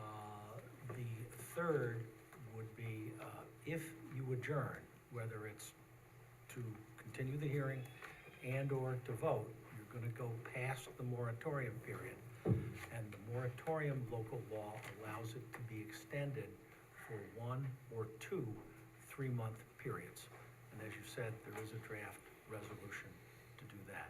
But I think the first thing, as you said, is to decide whether to adjourn the hearing and vote or close the hearing. And then, if it's closed, whether to vote this evening or to put it ahead for another date. So you're saying adjourn the hearing and the vote, is what you're saying? Adjourn the hearing and also adjourn the vote? Yeah, if you were Right. going to adjourn the hearing, you would want to adjourn the vote also, yes. But we would still, if we did that, need to extend the moratorium, or it would expire on September 12th or something like that, right? Yes. Okay, all right. Does everyone understand the choices? Is there anyone who wants to speak further? Yeah, so, or we could vote against it and then bring it up another time, or just suspend it, Right. basically. Okay, so whatever. So Would you like to I vote? would be happy to make a motion, I would like to make a motion to adjourn the hearing and the vote, so that there's an opportunity for further conversation at a further date. Second. Okay. Is there any discussion on that motion? Well, actually, no, I don't have a problem with that, but I don't know if it's the right format, but I would like to have conversations with our county emergency task force. That I'd like to have the county work with us on this. I know we take control of our own town, but I would also like to know their opinion on it. Okay. So Dutchess County Emergency Response, I'd like to have us coordinate with them as well. Right, so that would be part of a list of things that we would prepare to do during the period of the moratorium, right? Correct. Okay? Yes, Mr. Nelson? The motion to adjourn the hearing and the vote should be to a certain date, when there is a board meeting, which would be within 3 months of this evening. I would say extend the moratorium for 6 months, and then we can work backwards and get things done, because the county is gonna have some kind of response soon. Okay. And So then- this allows us to get the fire department, the Dutchess County Emergency Response, and coordinate meetings and trainings with them. Right. The only challenge of that is that the 6-month puts us into 2025, and we have not set board meeting dates yet for 2025. So if we do that, we have to kind of guess at like the first Wednesday in February or something like that, which should be fine, right? But we don't actually have board meeting dates set for the year 2025, so Could we'll do have to just December figure something 4th out. or December 18th and then adjourn. Well, it if we again. want full 6 months, I think we should go ahead and pick the first Wednesday in February or whatever it is that seems, I'm counting ahead 6 months, August, September, March. October, November, December, January, February. We're looking at somewhere in the third Wednesday in February. And then presume that we're meeting then. Does that pass legal muster? Or we could just put it off indefinitely until we get the training, and then once we have all the training and everything in place, we can put it back on the agenda to vote on it. Right. That makes it easier. So, excuse me, I just need to hear from legal counsel, yep? Is that, can we adjourn it indefinitely, or did you not just tell us that we need to pick a specific date? You need to pick a specific date, particularly for the public hearing, so that people know when to come back. Yep, And as far as protecting yourself against the expiration of the moratorium, if you're gonna do it 3 or 3 and 3 right now, you wanna make sure that the date when the meeting is occurs before the expiration of either the 3 or the 3 and 3. so I would say that we would need to pick a date that's before the first meeting in March of 2025, if we're going to do 2 3-month periods.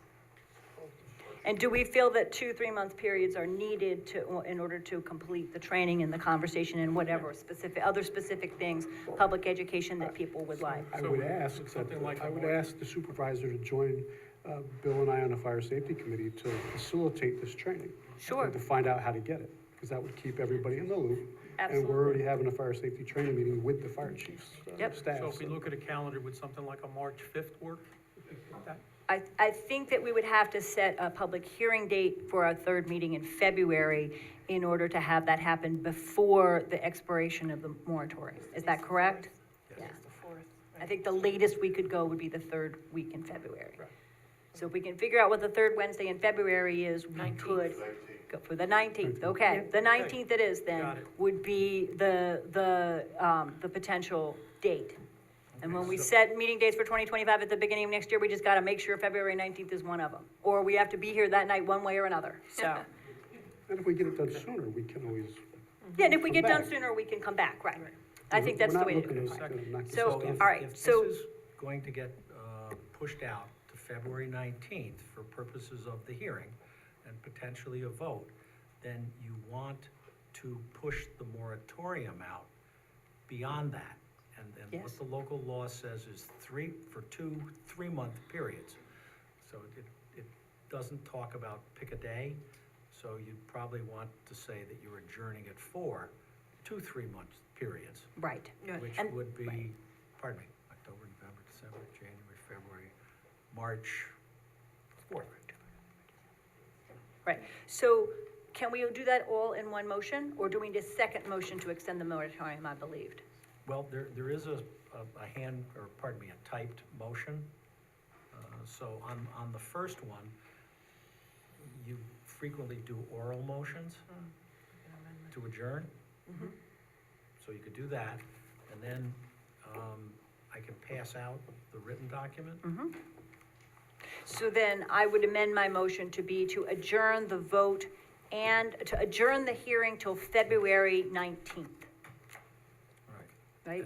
Adjourn the hearing and the vote to February 19th. Yep. 2025. Yes. Second. Do we have to vote on that? You do have to vote on that, sure. Yep. Is Not there sure, further but yes, discussion of that motion? Second. I think it got seconded by 5 people, so we're good. All right, are we ready, everybody? All those in favor? Aye. Any opposed? Okay, so we are adjourning the hearing and the vote until February 19th, 2025. And now we need to look at the proposed resolution that would be to extend the moratorium, because obviously having forwarded this, if we don't extend the moratorium, then they're free to start building tomorrow. So we need to extend the moratorium on their construction until past that date. So give everybody just 1 second to take a look at the law, the resolution. So Emily has computed that this will otherwise expire on September 11th. And so the extensions would be from September 11th. Okay. So I think we're looking at March 11th. March 11th, yes. And at the base of, on the very last line, I think it should say, is hereby extended for 2 3-month periods through March 11, 2024. Okay. Is everyone clear on that? 2025. 2025. Yes, you're right. Yep. Okay, is there any further discussion? Well, I think we need to present we need to propose the resolution, right? Do you want to take it, Barb? Me? Oh, Whereas by local law 2 of 2024, the town board of the town of Poughkeepsie enacted a 6-month temporary townwide moratorium on the acceptance and processing of applications for the consideration and approval by the town planning board of site plans and special use permits for development of large-scale battery energy storage system installations within the town of Poughkeepsie, subject to certain exceptions and subject to extension of the moratorium. And whereas the town board is currently undergoing a comprehensive review of town of Poughkeepsie zoning code as relates to large-scale battery energy storage system installations within the town of Poughkeepsie, and is currently working with the board's consultants to draft amendments to the zoning code. And whereas it is the town board's desire to complete its review of the zoning code and the subsequent development, consideration, and ultimate adoption of any proposed amendments in a deliberate and appropriate manner, whereas this moratorium is set to expire on September 11th, 2024, and whereas local law 2 provided the opportunity for the town board to extend the moratorium for 2 additional 3-month periods if necessary.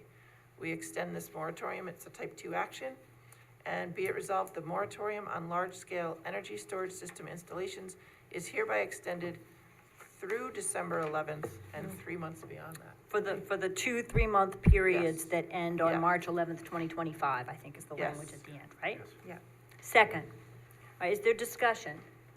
I would like to say one thing, which was that I know that the Arlington Fire Chief has differentiated between the smaller residential systems and the larger systems. And one of the things we might want to explore and bring back sooner is the smaller systems. Again, these kinds of batteries there's actually probably several dozen of them in this room because they're in cell phones and they're in iPads and they're in laptops at different scales, right? So we have an opportunity to sort of think about whether residential level systems like the ones that it was mentioned are being installed in Vermont might be treated differently and to clarify the large scale arrays. Okay, anybody else want to speak? Can I just say, is this gonna be resolution 1A, do you think, Jim? Does that That's a sound good idea. Okay, and then, can I say one other thing, just really quick? I know that you guys did this earlier in the year, but I do know, since I'm here all the time, that the planning board did work really hard with the code update committee on this for a long time before they brought it to the town board, for the town board to look at as far as adopting it. So I know you guys didn't see it for a long, long, long time, but like Mike said, when people want to put these things in, they do approach the planning board of certain towns. And so he does know, and they did start working on it, just to give them some kudos, because they've been working on it even longer than you guys even heard about it.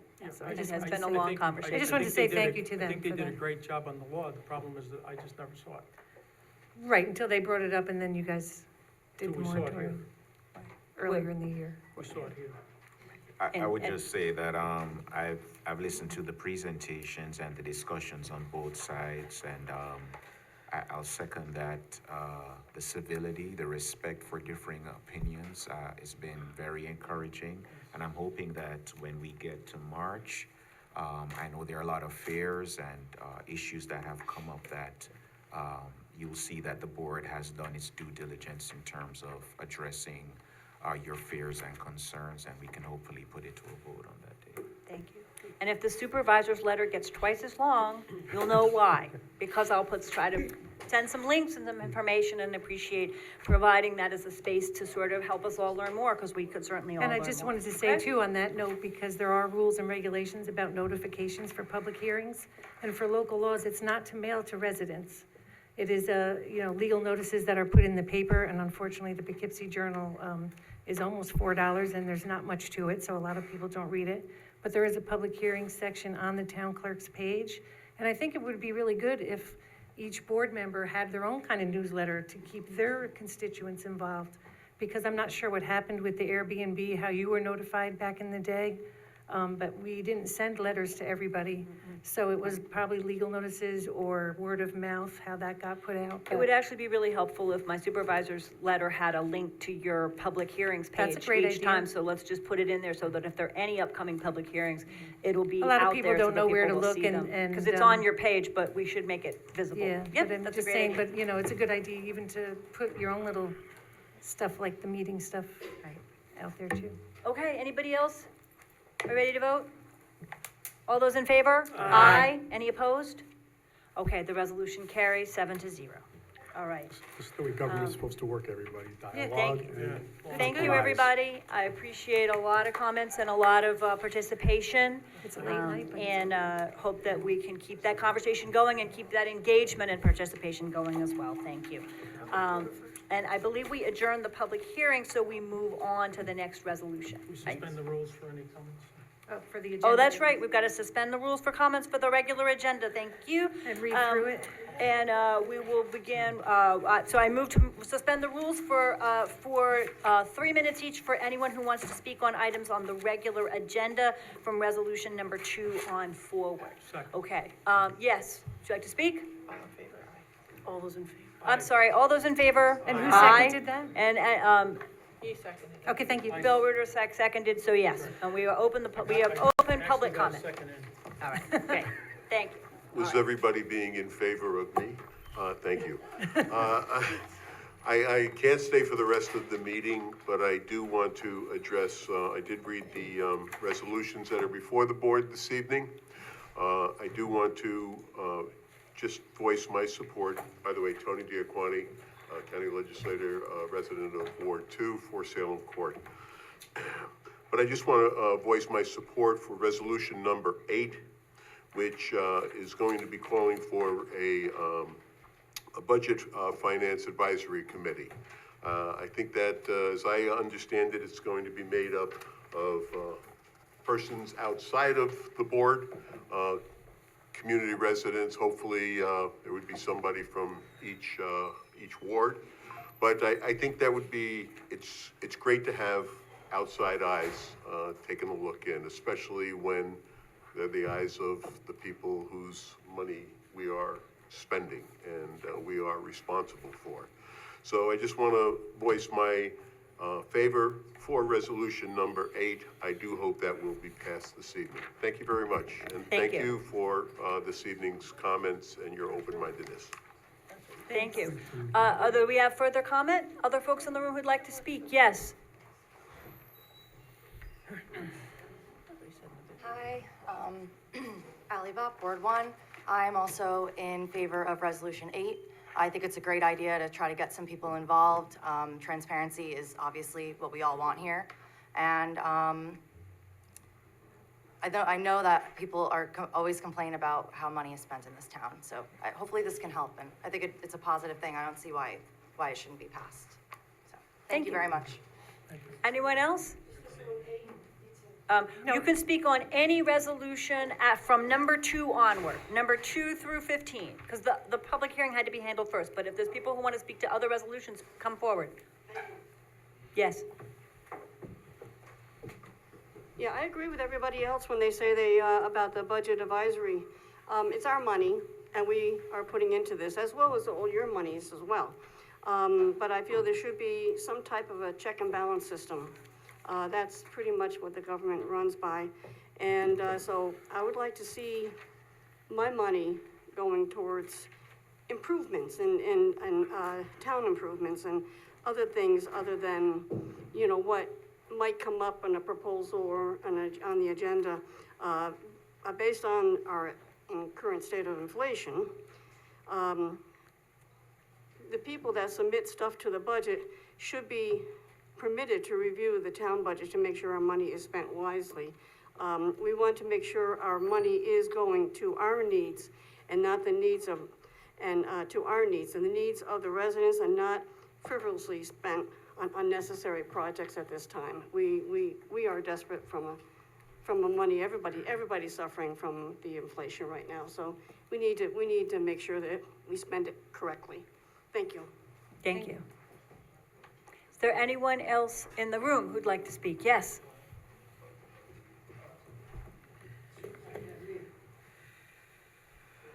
Hi, Joe Clark, Town of Poughkeepsie, Ward 1. Regarding the Budget Finance Committee, I think that's a phenomenal idea. Transparency is a good thing. That's all what a lot of us have been asking for here tonight. Transparency, information. At this point, we're not getting it.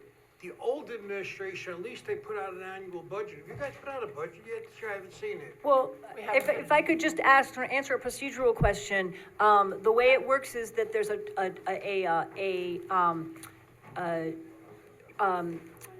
first budget that the supervisor puts out and proposes, that'll be October 1st. And then each year there's a public hearing so that, that first budget is proposed and then it goes to the finance committee of the board and to the public. So it'll be published, I believe, September 30th.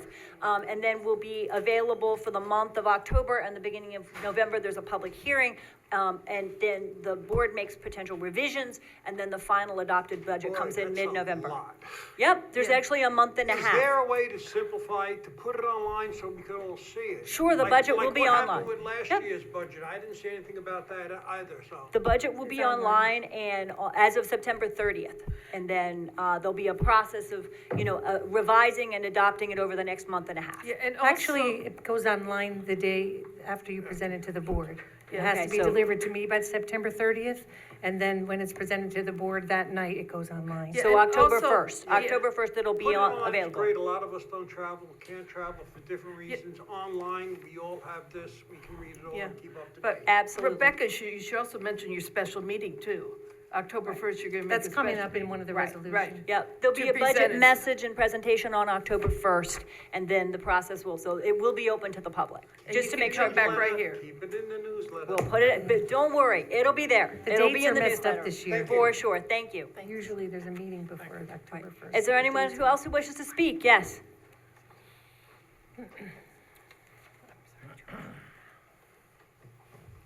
Welcome. Well, thank you. Good effort by the board tonight. Andy Gilchrist, I represent ABD Stratford on the Stratford Farm subdivision. And very, very briefly, on Resolution 5A, that's the dedication of roads, I'd just like to thank your town attorney, Jim Nelson, and your consulting engineer, Andy Learn, on working with us to get that prepared for the board tonight. So I would like to thank them. Moving to 5B. 5B deals with the water line. As you may know, you've gotten my letter on behalf of ABD Stratford. You know the issue concerning the water line and the water supply to the townhome section that was recently approved for the Stratford Farm subdivision. And the issue is privately owned versus publicly owned. And I'm not going to repeat my letter. You know that if it's privately owned, under state law, it places a difficult legal and regulatory burden on the project in terms of complying with community water supply requirements when the town owns the water infrastructure throughout the remainder of the Stratford Farms project.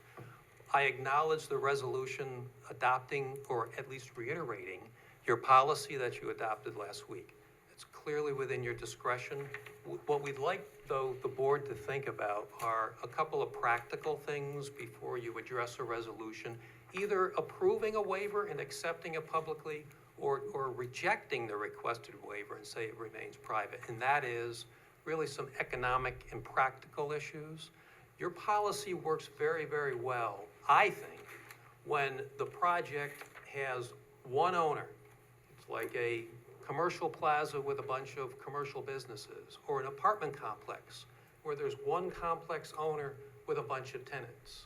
In those kinds of situations, the town will issue one bill, and it will issue the bill to the property owner, okay? And if that bill is not paid, as your town attorney will tell you, there are mechanisms in place to make the town whole in terms of economics, okay? There's a re-levy, and that can go on the owner's real property tax bill. The difference we have here is each of those townhomes in the townhome section are privately owned. They're private lots, okay? They will be the consumers of the water, but they will not receive a water bill, okay? There'll be one proposed master meter pit to be owned and operated by a private sewer works corporation. It's the sewer works corporation that gets the bill, okay? A practical economic issue for towns to consider is what happens if that bill is not paid. You cannot legally re-levy on the 26 unit owners. They've never gotten a bill. The bill only goes to the single private waterworks corporation. It doesn't own property, okay? By separately metering the 26 units and billing the actual water users, the 26 units, that gives you the legal right if one of those unit owners fails to pay the bill, to re-levy, because they own real property. They get a real property tax bill. That's just a practical economic issue, long-term, year after year, for the town to consider. I know your policy also says they won't take the infrastructure as public infrastructure unless there's a significant benefit. There is the opportunity for looping a water line on this project. I know the water line would go under a proposed private road. The planning board in the town did not want the access road for the townhomes to be a public road. We concede that. It stays as a private road. We understand the water line would go under a private road.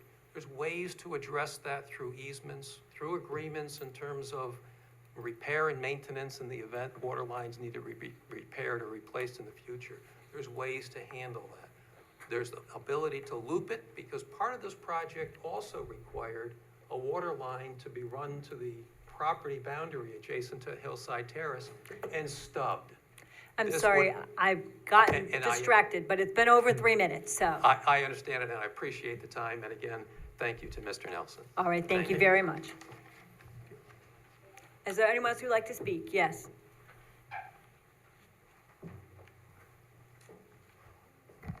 Bob Gorman, 29 Ultra Way, and District 1 County Legislator. Just want to say I would like to speak about Resolution 8. It's long overdue. And one thing that I've learned at the county, Jessica White gets before the legislature. She can always tell us where we are at on any particular budget line item, and where we're constantly shifting funds back and forth. I know it's a burdensome effort to take that on. There has been some issues that I've been aware of with the town paying its bills. Those things have to end. If you can have a link, well, you'll have a link on the website for the budget. It'd be nice to have a quarterly update, or to at least have the board members have a quarterly update. The budgets are all on the comptroller page, so that's where you would look. We did have a comptroller's report at the end of the first half in early July, and we'll have another quarterly report at the beginning of October after the end of the third quarter. We began doing that practice this summer. Very good, very good. Well, I'd like to support that Resolution 8. Thank you. Thank you very much. Anyone else? I see one hand online. Should we speak? Huda, I believe? Welcome. And we'll give, gotta give her a second to unmute. We'll get to you, Bill, in a minute. We're working on someone else first. Huda's iPhone, Huda, are you there? Yes, sorry. That's Great, we can hear you now, thank you. Thank you for listening. So I'm Huda Scheidelman, I live in Ward 1, Town of Poughkeepsie.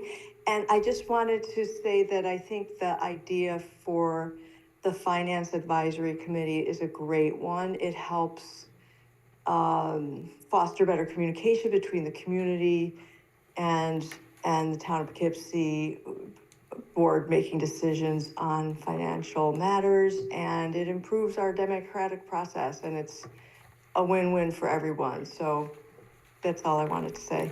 Thank you very much. Thank you. And we had Bill? Bill Crane? Bill Crane? Yes, I'm Bill Crane. I'm a retired college professor at the City College of New York, and I don't live in Poughkeepsie. We live in Poughkeepsie, where somebody mentioned putting the batteries, but regardless of that, I'm co-founder of Safe Haven Farm Sanctuary in Poughkeepsie, and it's on the agenda is a presentation on the Vassar deer call, and I just want to thank the board for putting this on the agenda and hearing a presentation. I know that Marcy and Larry, who will present, have worked tirelessly for many, many years trying to protect the deer. And this is really a selfless act. And as people, those of us who go to planning boards and go to meetings all the time, know that about 90% of the issues are people talking about things in their own backyard. And here you have people who are talking about the welfare and well-being and the ability to live of another species. And I just think it's such a great thing, and it's a great thing that you're considering this. The deer, like all of us, have emotions and want to live as much as we do. And I just congratulate you on taking this issue up, and know that you will listen to their presentation very seriously. Thank you. Thank you very much. Is there anyone else in the room or on Zoom who would like to speak? Oh, one more. Doreen? Thank you. I would like to speak on agenda item number 2 for the Shamrock Circle short-term rental. And I'm against the granting of a permit for this and any of the other commercial unhosted short-term rentals. I don't believe that these unhosted houses with residential agents, I don't believe should be allowed. When we bought our houses, we didn't expect it to be turned commercial business, and basically that's what it. And currently, if you you're unhosted, you're taxed at a residential rate. If you were a hotel, you'd be taxed at a commercial property. So short-term rentals are operating as a business, and they're getting a tax break, and the rest of the neighbors are getting all of the negative effects of it, which is extra traffic, noise, safety issues. And again, I would like to point out that in May of 2022, there was a letter to the town board from Mike Welty, Director of Municipal Development, saying that these unhosted commercial residences should not be allowed in the town at all. And he went on to say why. And most of them were for reasons that I just said, that it would impact the character of the neighborhood. It was more akin to a business use than a residential use. And yes, the previous board did this, but you as the current town board have the opportunity, if you wanted, to change this law.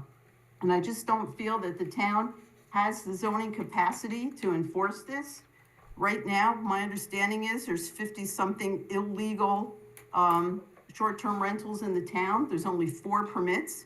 And this went into effect in November of last year. So it's taken a very long time, and I don't think the town has the capacity for these short-term commercial unhosted residences in residential areas. Thank you. Thank you very much. I believe that's everyone who wanted to speak. Well, we just have a letter from George Pop that he asked if Ryan would read it. Would you like to read it, Ryan? You can go ahead. You want me to read it for you? Okay, just a couple of sentences. He's in your ward, Ryan, so he wanted to, out of courtesy. My name is George Pop. I live in the 5th Ward, town of Poughkeepsie. I strongly support adoption resolution 94 number 8, which creates a budget and finance advisory committee that would foster community involvement, enhance public awareness, validate the prudent expenditure of public funds. I didn't do 3 minutes yet. No, that's my fault. Something's gone terribly wrong. I guess so. Okay, unplugging didn't help either. All right. We needed that. Thank you very much. Next sentence, I am Now I know where the wrong button is. My apologies. I can't wait to watch this tape. You're gonna watch this meeting again? Okay. Yeah, I'm like, wait, what? It's a long meeting.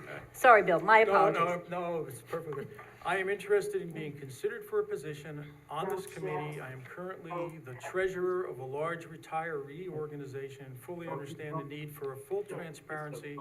Tim, could you mute, please? Thank you. Sorry.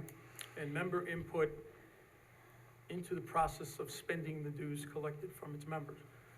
It is a refreshing approach, and I hope that it will be welcomed and encouraged by the town board. Thank you, George Pop. Thank you very much. Okay. I think that then I move that we close public comment for tonight. Second. All those in favor? Aye. All right, that motion passes 7-0. Okay, then we move on to resolution number 2. I think it goes to Ann. Here. It doesn't matter.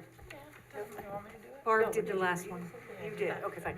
Whereas the town board received a special use permit application from Zach Property Group, Dennis and Zenya Zach, to establish an unhosted short-term rental at 42 Shamrock Circle, parcel 62610149777, you know, located at 42 Shamrock Circle in the town of Poughkeepsie. And whereas the town board held a duly noticed public hearing on July 10th, 2024, and August 21st, 2024, at Town of Poughkeepsie Town Hall, 1 Over Rocker Road, Poughkeepsie, New York, during which all who wished to speak were heard, and said hearing was closed on August 21st.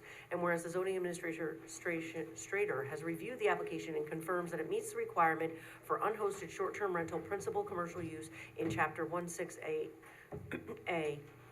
and 210-105.1 of the town code, and whereas the town board has considered a special use permit standards specified in 210-152.1 M of the town code, and finds that the unhosted short-term rental use in an existing house is compatible with its location and will not cause significant negative impacts, and whereas the town board has considered the criteria for allowing special use permits specified in code 210.152.1, and finds as follows. A, there shall not be any detrimental effect by the establishment of such use on other uses within this district. The unhosted short-term rental has already been in operation and has not caused detrimental effects.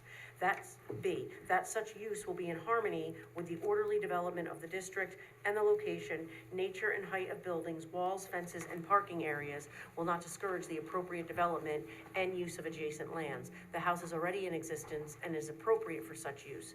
C, that all structures, equipment, and materials shall be reasonably accessible for fire and police protection. The house is accessible to emergency vehicles. And D, that the use meets the prescribed requirements for the district in which located, including minimum yard requirements for the district in which located, or is further specified in this section, and including maximum height, required off-street parking, and sign regulations. The house is pre-existing and meets requirements. Now, therefore, be resolved that the town of Poughkeepsie Town Board has determined that this application for a special use permit will satisfy all the requirements for an unhosted short-term rental principal commercial use in Chapter 168A and 210-1051 of the town code, as well as the general provisions and performance standards for special use permits in 210-152.1 of the town zoning code. And be it further resolved that the town board hereby grants the requested special use permit to the Zach Property Group, and be it further resolved that the special use permit is further conditioned on the permittee obtaining and maintaining all required state and local licenses and/or permits, and complying with all applicable state and local public health regulations and all other applicable laws, rules, and regulations at all times. And be it further resolved that pursuant to Code 210-1051, C, the special use permit must be renewed annually, and the permit is a privilege, not a right, and can be revoked for failing to comply with the provisions herein in Chapter 168A of the town code. So moved. Second. All right, so then we're open for discussion. Someone who would like to speak to the resolution? Okay, I will start. I understand the residents' concerns about this property and it being a Airbnb. I live in the Fairview district and I wish we had some control over the college students. If I had something like this, and I've asked Mike Welty if we could do something like this to the colleges rentals in my area, because I do find noise, loud parties, drinking, you name it, we have it. The police do the best they can.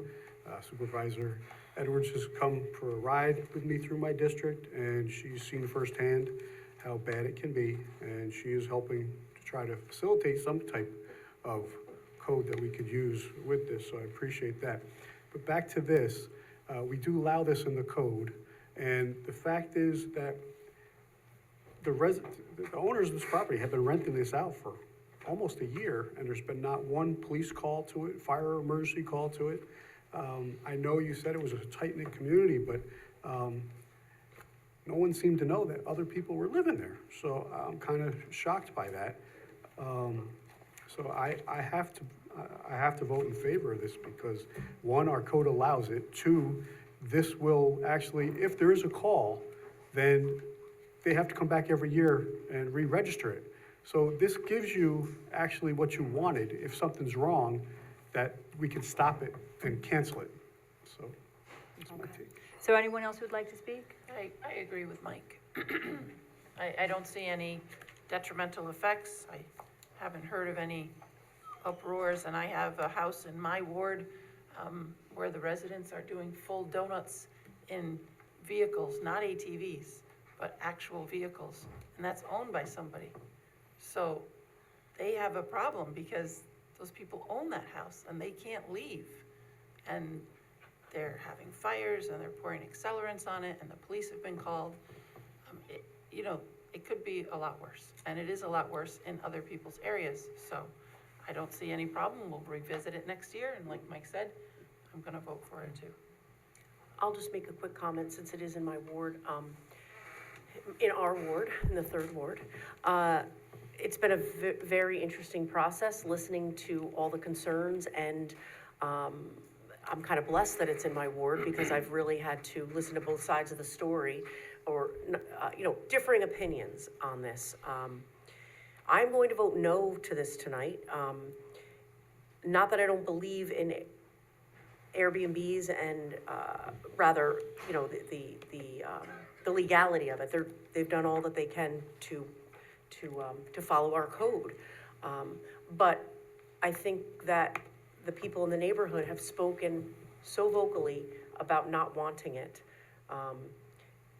And as a low-level public official here, somebody, just a local town board member, if I can do anything to make the people in my community feel heard and feel, validated, then I will do that. And so I'm going to vote no simply because the majority of the people in the neighborhood were extremely passionate about how they felt, and I represent them. And that's how government should work. People come, they talk about their issues. I have the authority to say yay or nay on this. It's only one of 7 votes, as you know, but based on what the residents want in that neighborhood, I don't live in that neighborhood. I live, half a mile away. It seemed very important to them that I consider their opinions on this. And I'm doing just that. So if I just could consult Mr. Nelson for just a second. The 4 criteria by which the town board can vote on this, I think are laid out in the 5th whereas clause. And community opposition is not one of those criteria, by the way that this was handed down. So I feel I would like to suggest a different way forward. I feel, having spoken with the legal department about this and heard community concerns, that there's not been evidence presented of loud parties or of any kind of detrimental impact on the neighborhood from this rental. I also know, though, and Doreen mentioned this tonight, that the original recommendation of the planning department to the board before many of us got here was that we consider not having unhosted rentals at all, or if we have them, not have them in single-family residential districts. And having heard a lot of concern from people living in a neighborhood like that, I would like to ask at a future meeting that this board hash out how we feel about unhosted long-term rentals, because I think that we ought to go back and pay close attention to the planning board, the original planning department recommendations about unhosted rentals, and think this through. My big concern is that I do think that long-term housing is essential. There are a lot of municipalities that have phased out unhosted rentals, unhosted short-term rentals, for a variety of reasons, but one of them is that they end up being a lot of your housing stock can end up in them. And so I would like to revisit that larger issue.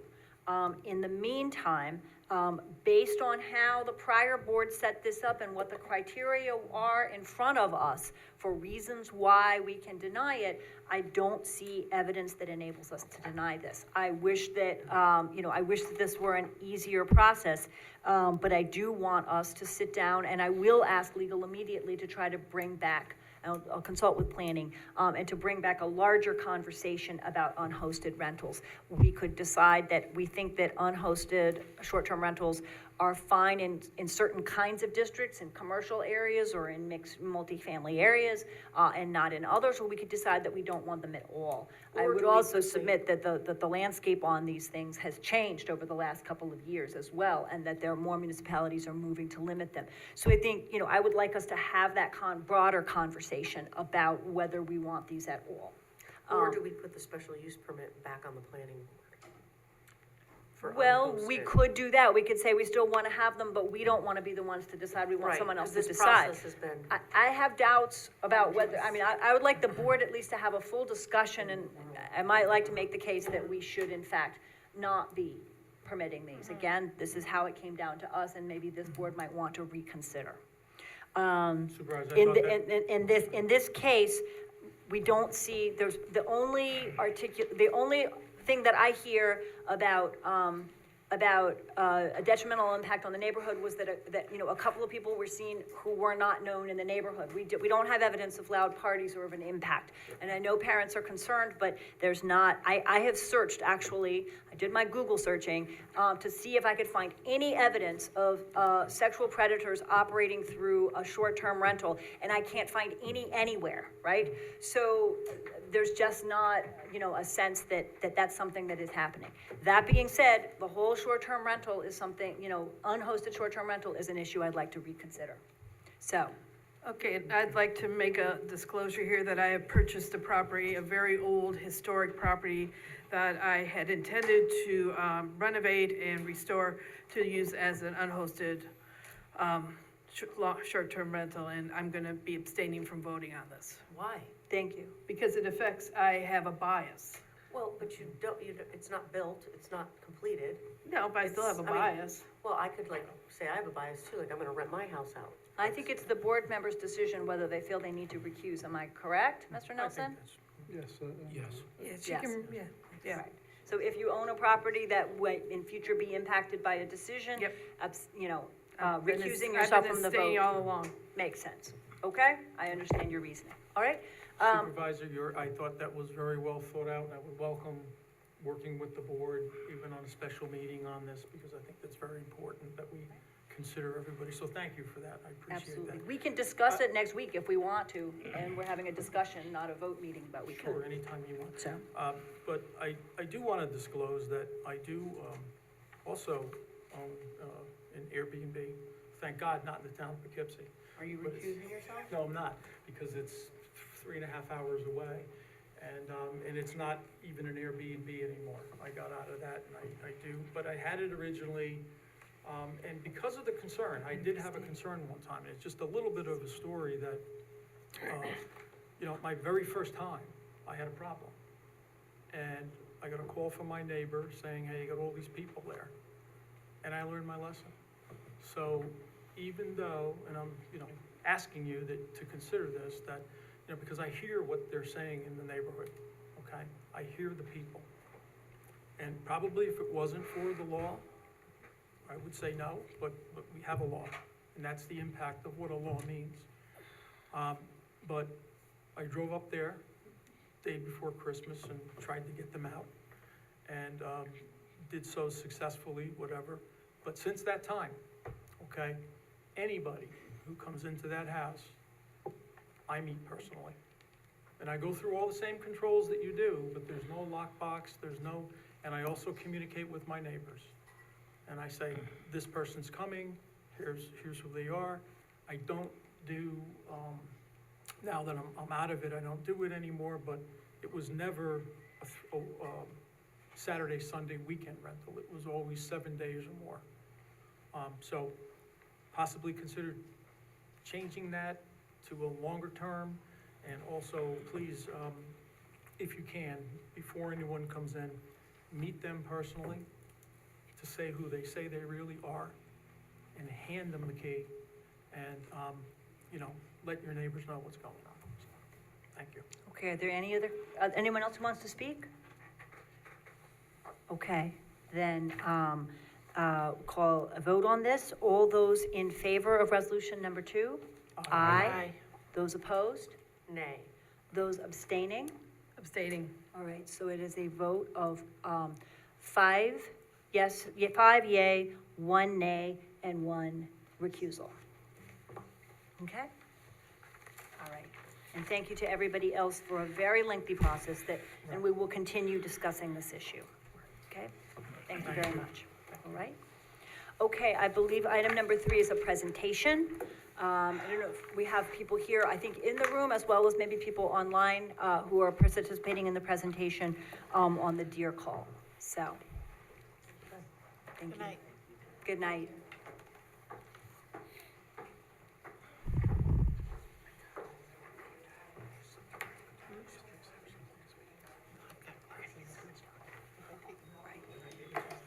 Welcome.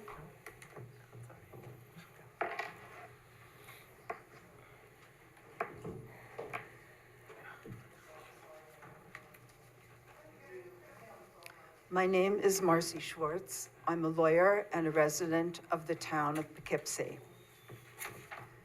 Members of the town board, I respectfully appear before you today to ask that you inform Vassar College that it does not have your permission to discharge rifles within town bounds at Vassar Farm. Vassar Farm is shaped like a rectangle between Spackenkill Road and Hooker Avenue. The half fronting on Spackenkill is within the town. Before I turn to the deer kill, which is the cause of Vassar's mass shooting, I must point out that Vassar's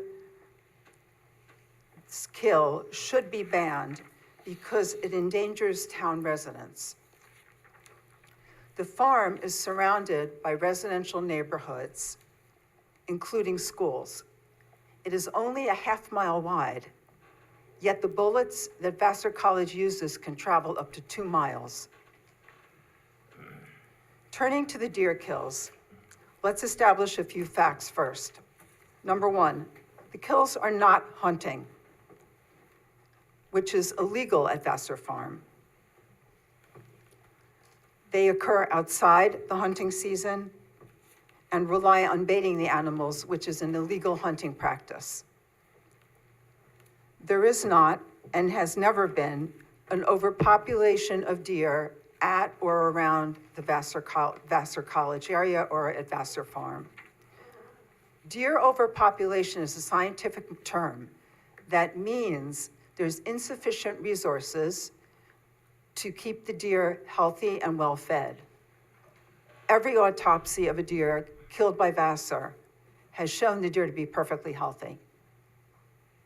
Vassar itself has acknowledged this by secretly changing the terminology it uses. When it started the kills, it used the terminology of alleging deer overpopulation. It switched over to claiming now deer abundance, which has no scientific meaning whatsoever. 3, because there is no deer overpopulation and never has been, the deer have no adverse effect on any other species. And 4th, Vassar's claims of the number of deer at Vassar Farm are misleading. That is because Vassar bases its numbers on a single flyover, which is notoriously unreliable because the animals move around.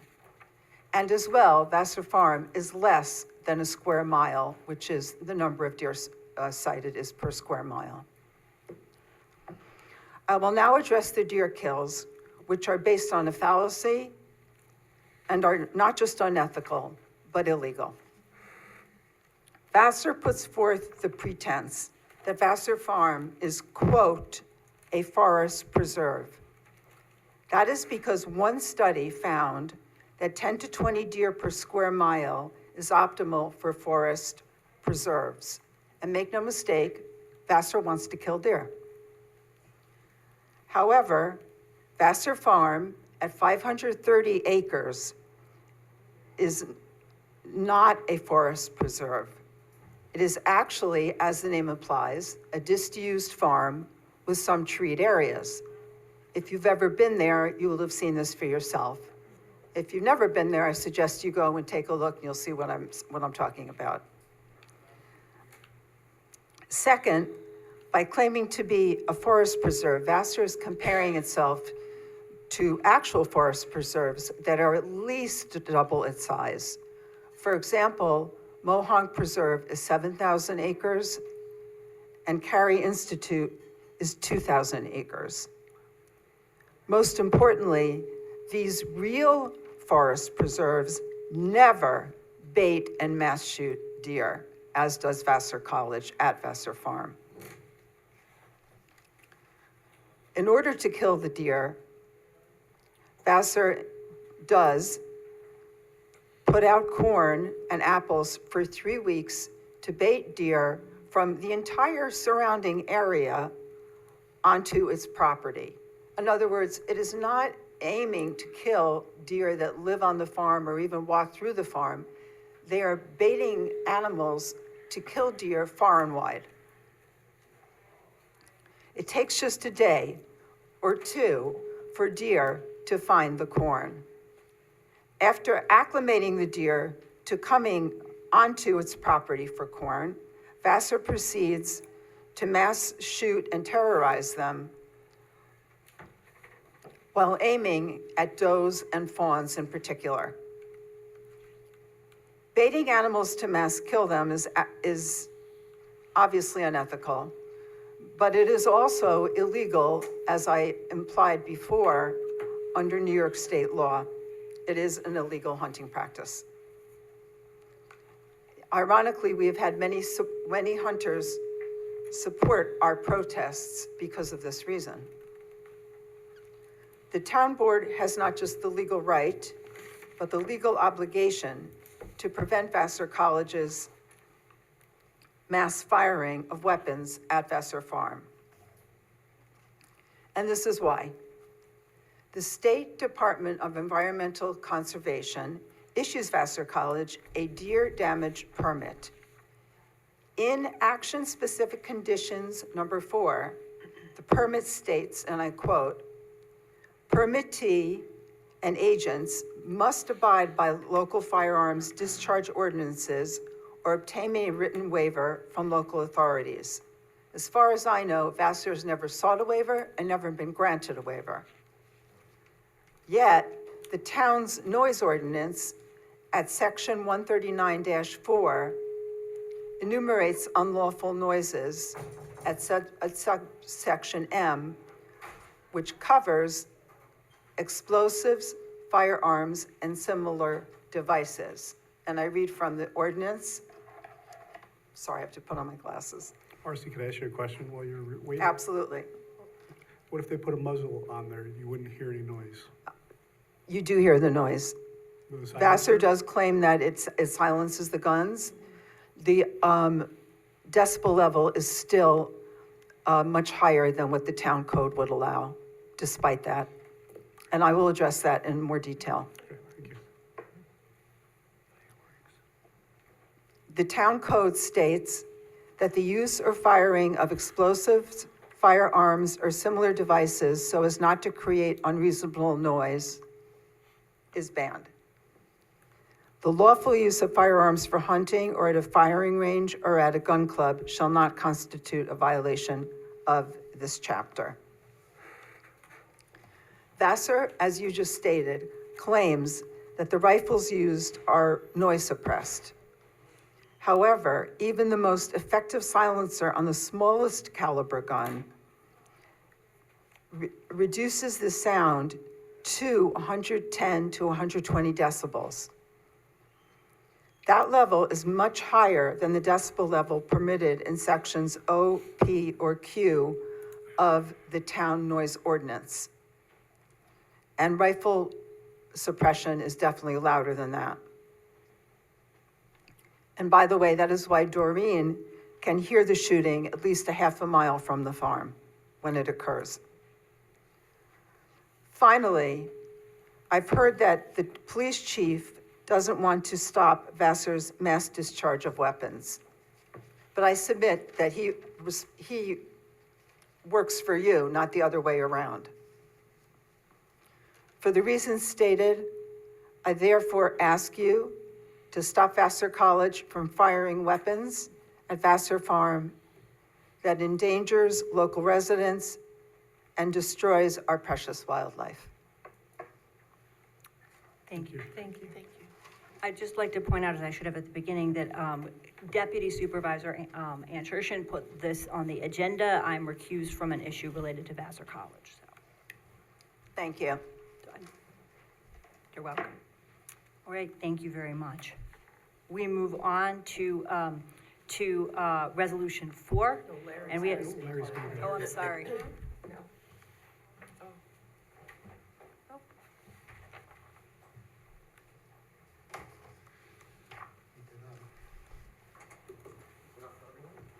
Thank you.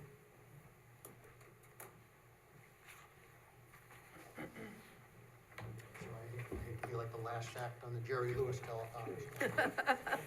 Oh, no, we'll be here for a couple more. It's a long night. Anyway,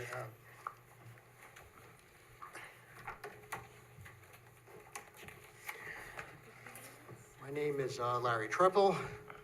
I live in Poughkeepsie, and thank you for the opportunity to talk about Vassar's deer killing. Is the microphone working? Yes, it is. Okay. A few of the items in the handouts I'll also hold up for public view. I don't know if everyone's got one yet.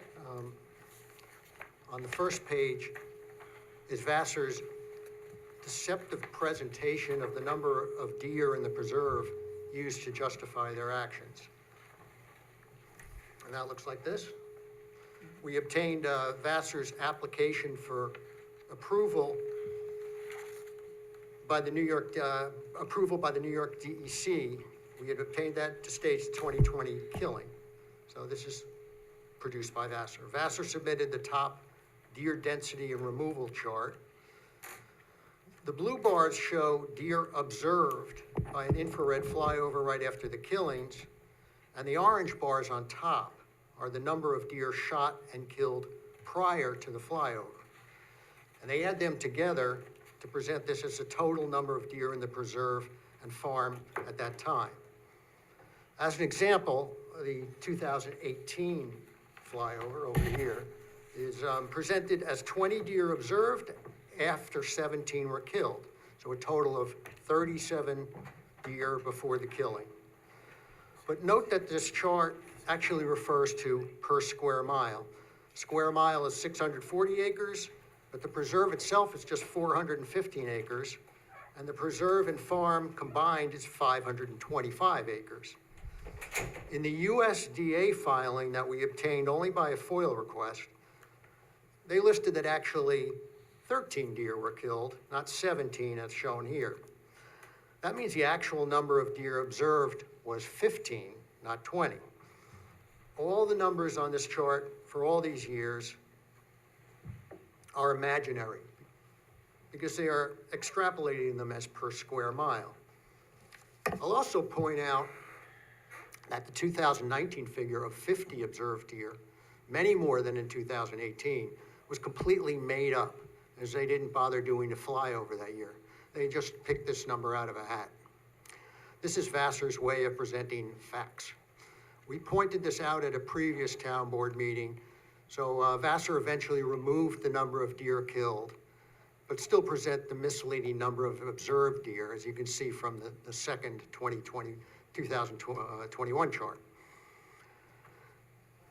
Misrepresenting the numbers is one thing, but their cruelest action is baiting deer for 3 weeks and killing as many as they can. The next page has a photo from a shooter's camera showing corn placed to bait deer, and another photo showing apples as the extra treat. Baiting is illegal for residents hunting deer in New York, but Vassar gets around it by using the New York deer damage permit, which was not initially intended for this purpose. To further show that there are fewer deer in the preserve until Vassar baits them in an email in 2022 to the preserve director, the USDA shooter states that someone, quote, disturbed the bait pile at Site 1. I really haven't seen much deer activity there since December 28th. Now, this shows how baiting for weeks is a must for Vassar to lure in enough deer to kill. The next subject regards the outbreak in 2020 of epizootic hemorrhagic disease, or EHD, a fatal disease caused by insect bites. Suddenly, students, myself, and others saw very few deer in the preserve, and many days I saw no deer at all. This was also true of area neighborhoods, as noted by several board members and residents. Supervisor Baisley stated at the December 2020 meeting that, quote, as far as the deer population, there has been a huge decrease due to the illness. And this is one of the areas that was hit pretty hard. I know our highway department picked up hundreds. Well, suddenly in December 2020, the planned January 2021 shooting was called off at the last minute, and we assumed it was an appropriate response to the EHD crisis. But as we learned later, the only reason was because of questioning by a DEC agent about whether using guns in the preserve was a violation of the city firearms ordinance. The dialogue revealed the head of the preserve was very disappointed. A year later, they were killing again, despite the worsening effects of EHD, with many fewer deer in the region. In 2023, the disease started abating, but even now, deer populations have not fully recovered, yet Vassar continues killing. It was puzzling why they never suspended it, but the answer lies in a document we discovered, the 2019 Ecological Preserve Conservation Action Plan, which is shown on, the cover shown on the third page of the handout. Vassar's website only posts a single-page description with no access to the action plan, which is 438 pages with the purpose of, quote, managing the threat of invasive species within the context of climate change, unquote. We're referring to plant species, not animals. The threats and targets listed at the high level in this document, though, show that climate change and invasive plant species are at the top, while those considered medium threats are habitat degradation, human farming and walking, and deer. Of course, there's only one of all those threats that they can really go after. In the map, they divide the preserve into 3 segments. And you'll see that map is just also on that same page. The open central corridor, where most people walk, it has fewer trees, the farmlands, and more grasslands. The eastern forest corridor and the western forest corridor. But the western corridor isn't even included in the action plan because it has so many invasive plant species that they state, quote, we do not believe that it can be restored or managed with any reasonable effort. So they've given up on that entire side of the preserve. But that hasn't stopped them from killing the deer there. The area the action plan really focuses on is the eastern forest corridor, which they view as the last virgin plot of the preserve, despite the crumbling sewage system that runs through it. In public, Vassar always states that, quote, between 10 and 20 deer per square mile is optimal, already too low based on the kind of suburban area we are in. But more revealing are the charts on the next handout page. First, you'll go to their target viability table. Here they list 10 to 20 deer per square mile as good. But labeled as very good is fewer than 10 deer per square mile. Well, we all know that very good feels much better than good. And that goal is highlighted again in the target level 1 priority eastern preserve chart below, which states that, quote, ideally, the deer density will decrease to less than 10 deer per square mile. That means a density of something like 5 deer would equate to just, 5 deer per mile would equate to just 3 deer in the entire preserve. Well, this reveals how determined they are to kill as many deer as possible. Their dream number really is 0, which answers the question about why they continued killing even when EHD decimated the deer.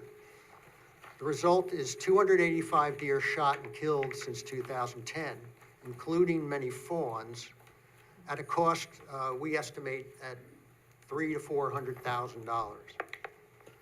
Of course, you can't put a dollar value on the spent lives of those deer. This not only affects Vassar, but all the surrounding neighborhoods, a killing the majority of residents and many alumni are against. Below that, you'll also see a goal on that page to, quote, get rid of cat houses, stating that cats are considered to be an invasive animal and should not be provided with shelter. Well, despite students and employees helping for years Vassar's homeless cats with shelter, feeding, neutering, care, and adoption on the campus, it appears someone successfully ended that program. The last topic is the location of the killing tents. Until recently, they were well inside the preserve, though the northern tent itself, as Marcy pointed out, has long been a danger because it faces outward directly towards the Cedar Avenue neighborhood. But every year, Vassar publicly stated that bait will be used to draw the deer as far as possible from the edges of our property. This will maximize the safety zone and minimize impacts on our neighbors. Well, that all changed in 2023 when they moved the town tent location to the edge of the property to maximize their killing. And in the overhead shot, put this up for public, in the overhead shot,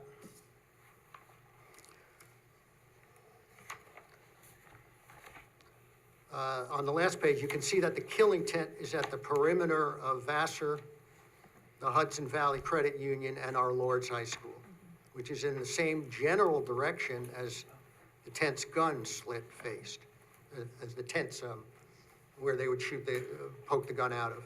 Incredibly, in 2023, they were shooting on the same night that hundreds of students and family members were attending a basketball game. I was there and saw students walking around outside hanging out.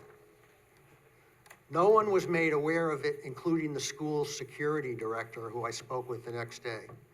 Despite bringing this up to the town board, the same location was used again in 2024, with an additional third tent inside, the first year ever for 3 tents on the preserve. This illustrates Vassar's disregard for residents of Poughkeepsie. But on their website, they still state, quote, public safety is this college's highest priority on this matter. Can you imagine if a gun club was doing this, shooting high-powered rifles with night scopes in the direction of the school? So anyway, I thank the board members who in the past have attempted to stop these killings. In this single-minded crusade by the preserve, they disregard the lives of the deer. If you look at the data, there's no evidence that deer will decimate the preserve.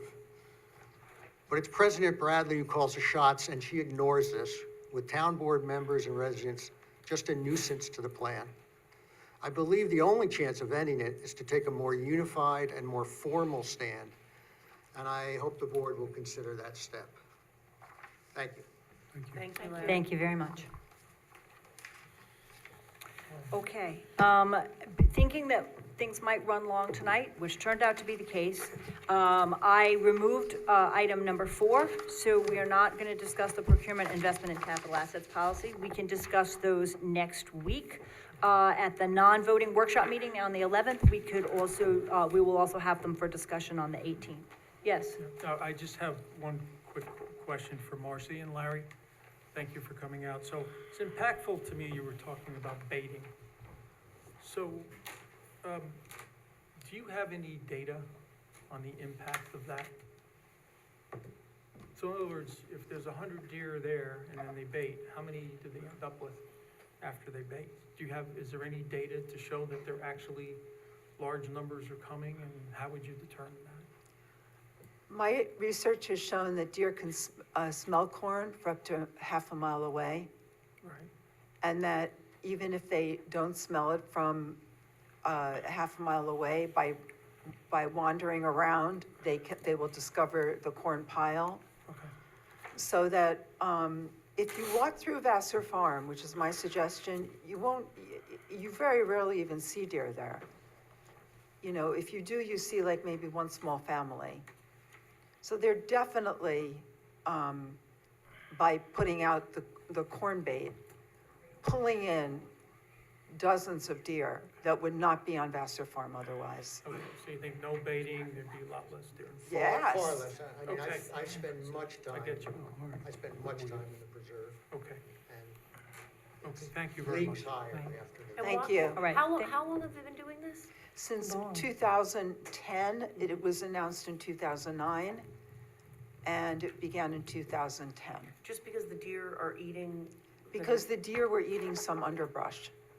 When I first found out about this, I thought, if Vassar College has a good reason, I might not like it, but I'm not gonna fight it.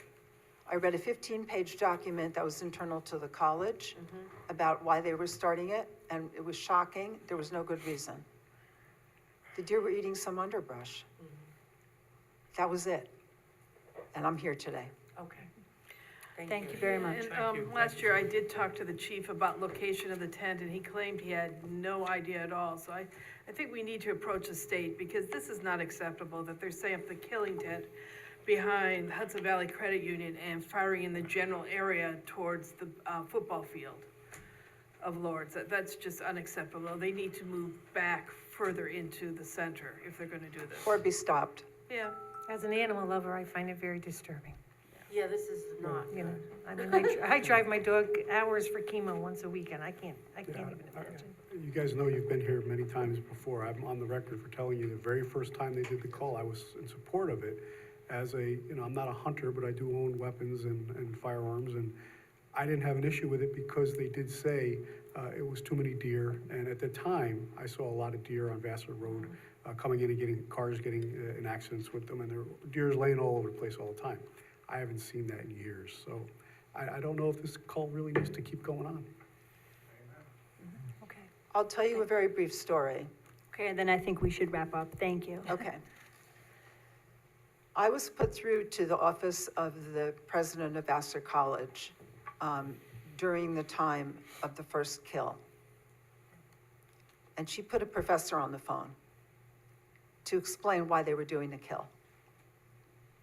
And the professor said to me, and you can't make this stuff up, "Don't you care about migrating birds?"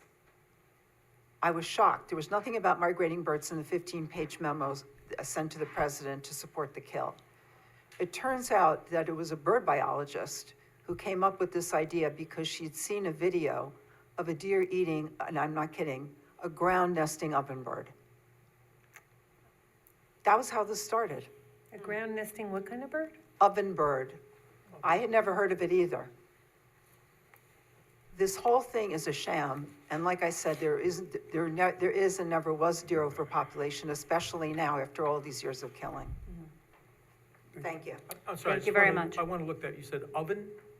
Ovenbird. O-V-E-N. Yep. Okay, thank you. I know I have a hearing. Thank you very but I much. just wanted to be- Okay, thank you. So you've removed number 4? So number 4 is removed from the agenda. If any board members would like to put it on for discussion any of these next Wednesday, please let me know. Otherwise, we'll put them on for September 18th for the next meeting for a vote, okay? The revisions to current policies, okay? That takes us to item number 5, Stratford, which I think goes to Mike.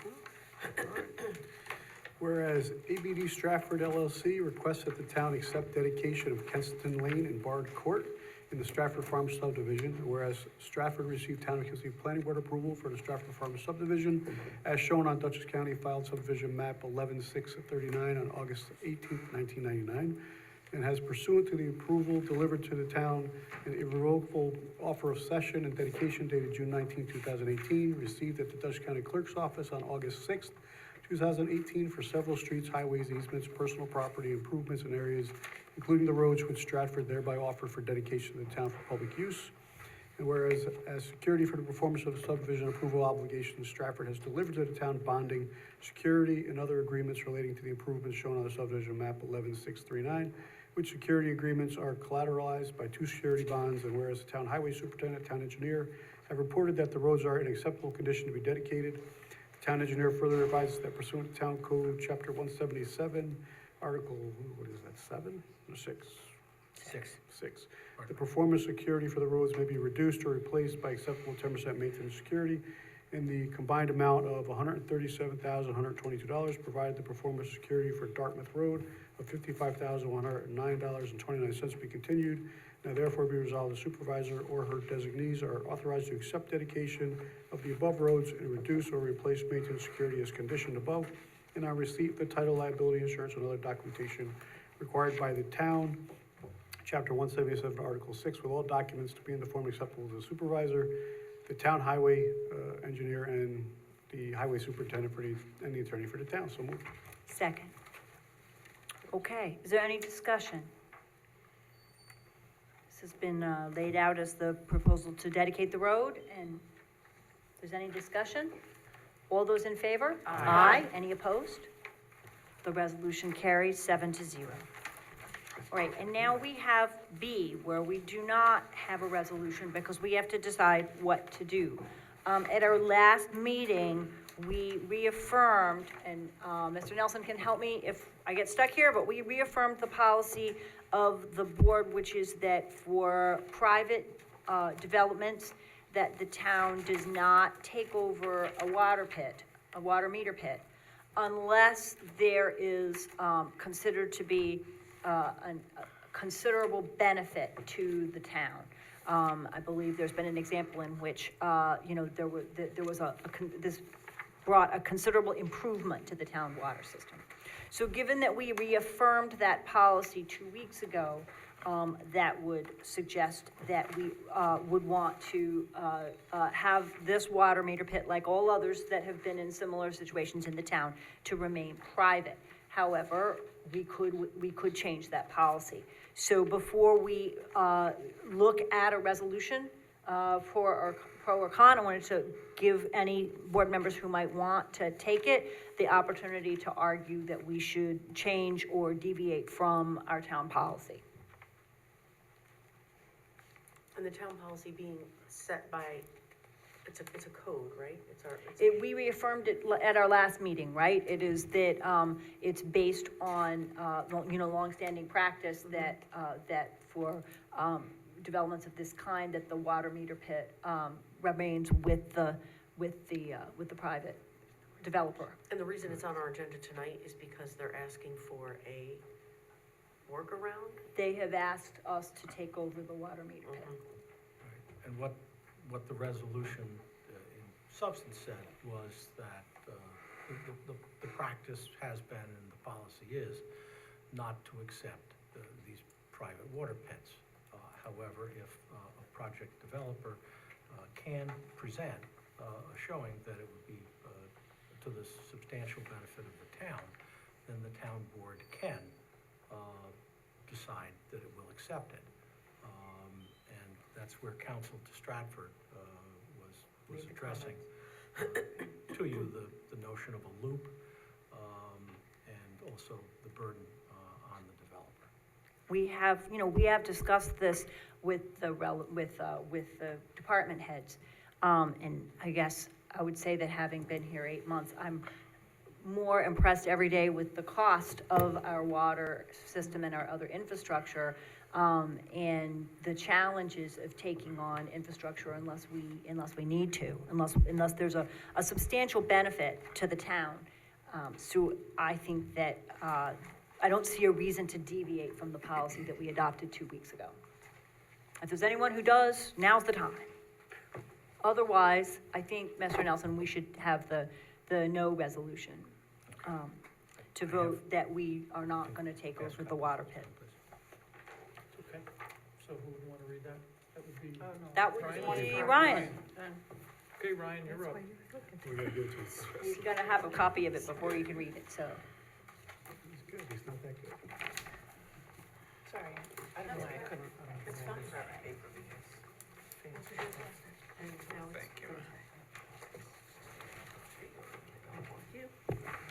Okay. All right.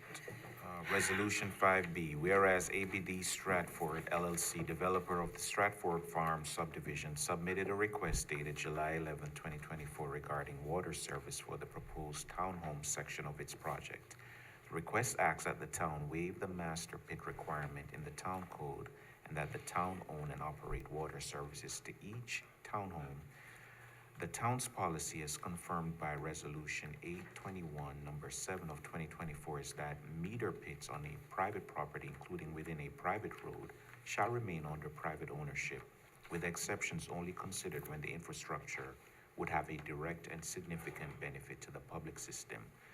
The town's technical staff have advised that there is no such direct and significant benefit in the case of the Stratford Farms townhomes.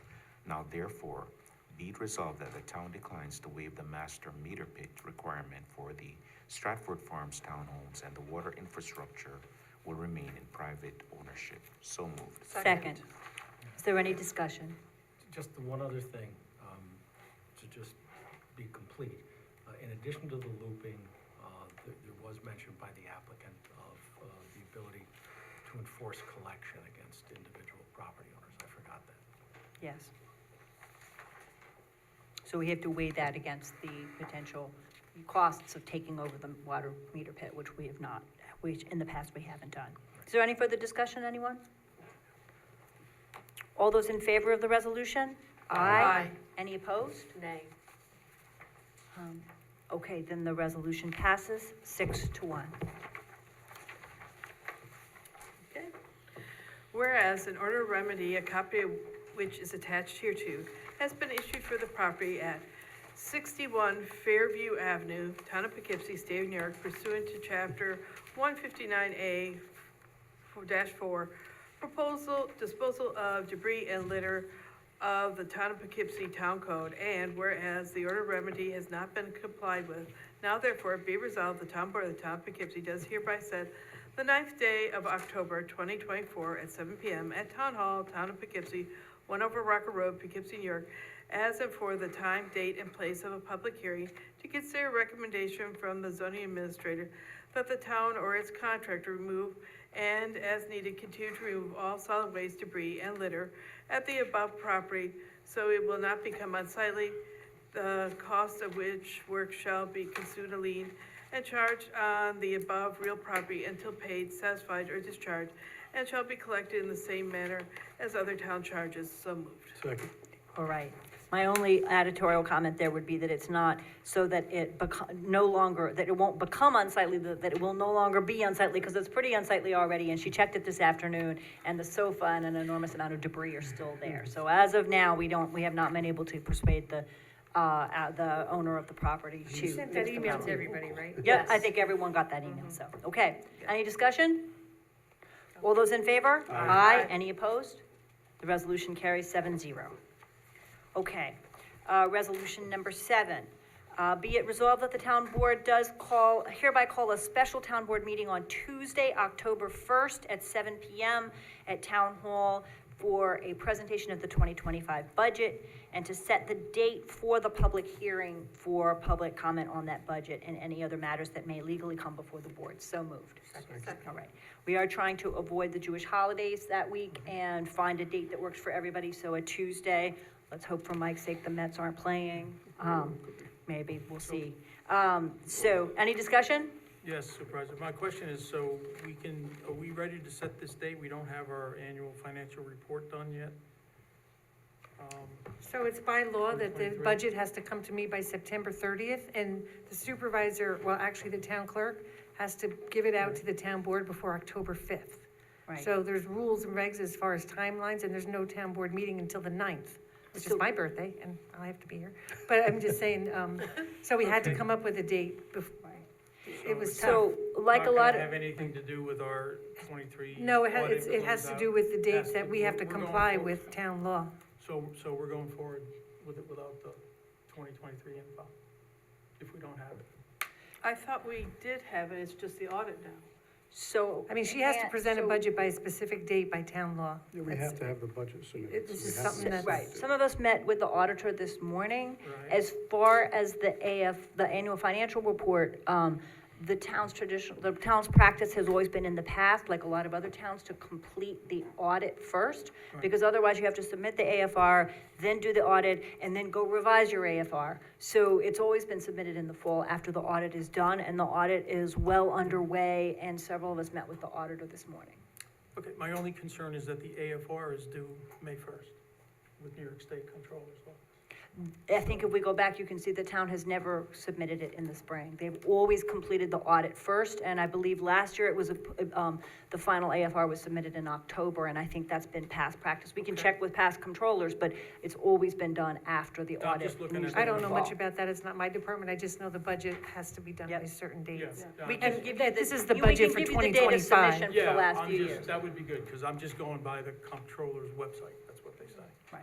Yeah, no, we do get So I notices, don't- and this is true for a lot of towns, that it's a strange thing in New York. They want you to submit your annual financial report before you've been audited, when they know you have to be audited before you can get do the final numbers. So a lot of towns, many towns just ignore the letter from New York State to, where's your AFR, until they're finished with the audit, and then you do it once rather than having to do it twice. And that's what that's what practice has been in the town apparently for quite a while. And it's interesting too, that the supervisor prevents a budget and the fire departments don't even have their budget hearings until, so it's like a convoluted, how do you Yeah, you're right. you know, how you figure it out, I We have mean. to have our budget by December, and then the state gives us the rates for the health insurance, how we got jammed up last year. It's crazy, the whole thing, but anyway, So are we ready?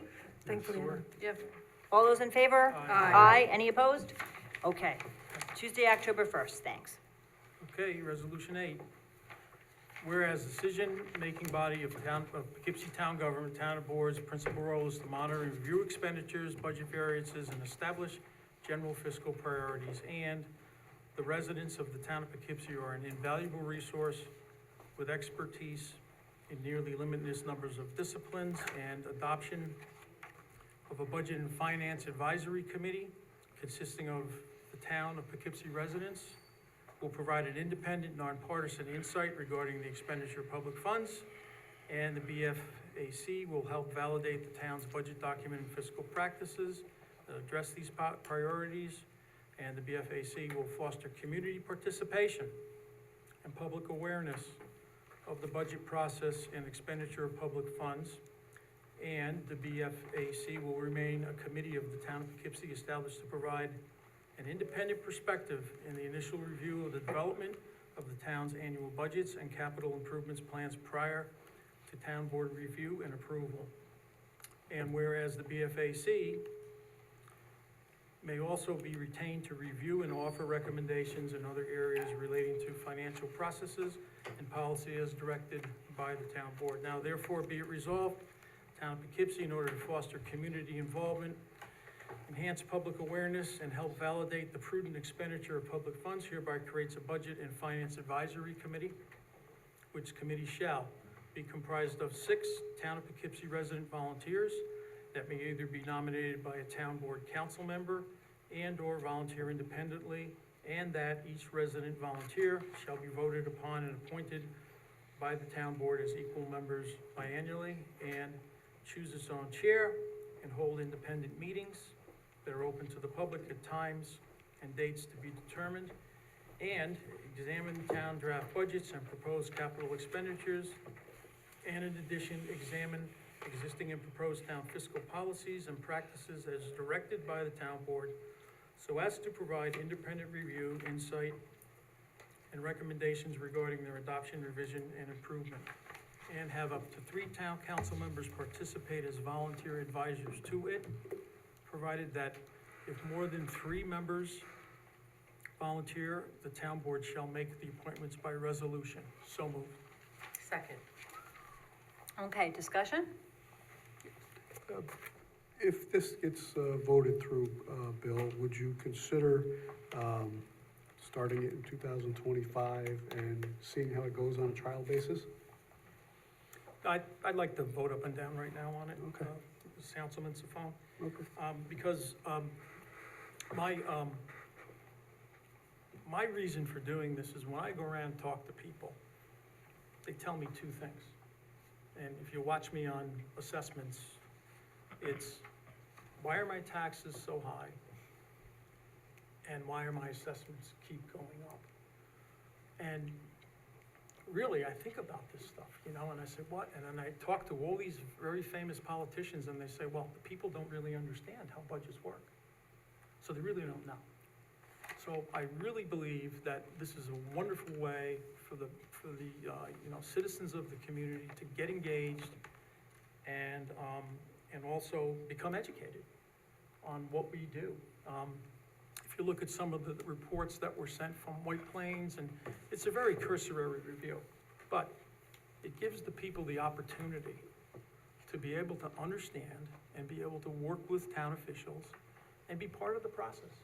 And oftentimes when you're meeting and talking and discussing or mediating, that's 90% of the difficulty, is getting people engaged. So that's all this really is, so. Could I, oh, I'm sorry, go ahead. Bill, my only question is, we can't have, we're in the middle of a budget process now, so my thinking is this would have to start in '25. Okay, well, I encourage you to read the resolution again, Councilman Safone. That you can, we are looking at policies and procedures, so they can begin to start looking at that. We have a couple of volunteers. And, you know, they can, whoever's here can start looking at what we got and start the process. So that's what I would like to. So I have a few questions, because I'm just a little puzzled. First of all, I'm very enthusiastic about more citizen involvement in the budget process. That's great. But I'm confused about this proposal. First of all, I know at the prior meetings when we've discussed this, the committee that you served on in White Plains does work differently than this, right? It is a mixture of fiduciary city council members, White Plains being a city, and volunteers, and it has a mandate to overlook management and budget. So the White Plains is a little bit different than this, although you've added a number 5 here that we can come back and talk about. Right. But could you first talk, because we obviously haven't had a chance to start this year's budget process yet. Can you talk about your experience of last year's budget process? I wasn't here on the town board. Did you participate? No. I don't Did think you attend any- the public hearing? I don't think any citizens did. Yeah, I was here. Oh, no, we have like 1 or 2, but yeah. Yeah, I was Yeah. here. I mean, was we have a here. public hearing, I it's was tough here. to get the public to Right. Well, participate. Supervisor, you don't have to challenge me. You can vote. No, for no, it no, or we're not, but No, I'm no, just saying. I'm just in trying to general. that I'm understand. trying to understand that, you know, when you have the reports that were sent from the Budget Advisory Committee in White Plains, it's a very cursory review. They look at percentages, they look at reserve funding, they look at fund balances. Since that time, I've been talking, because one of the concerns was, this is a town, not a city. I talked to, you know, city managers in Oregon.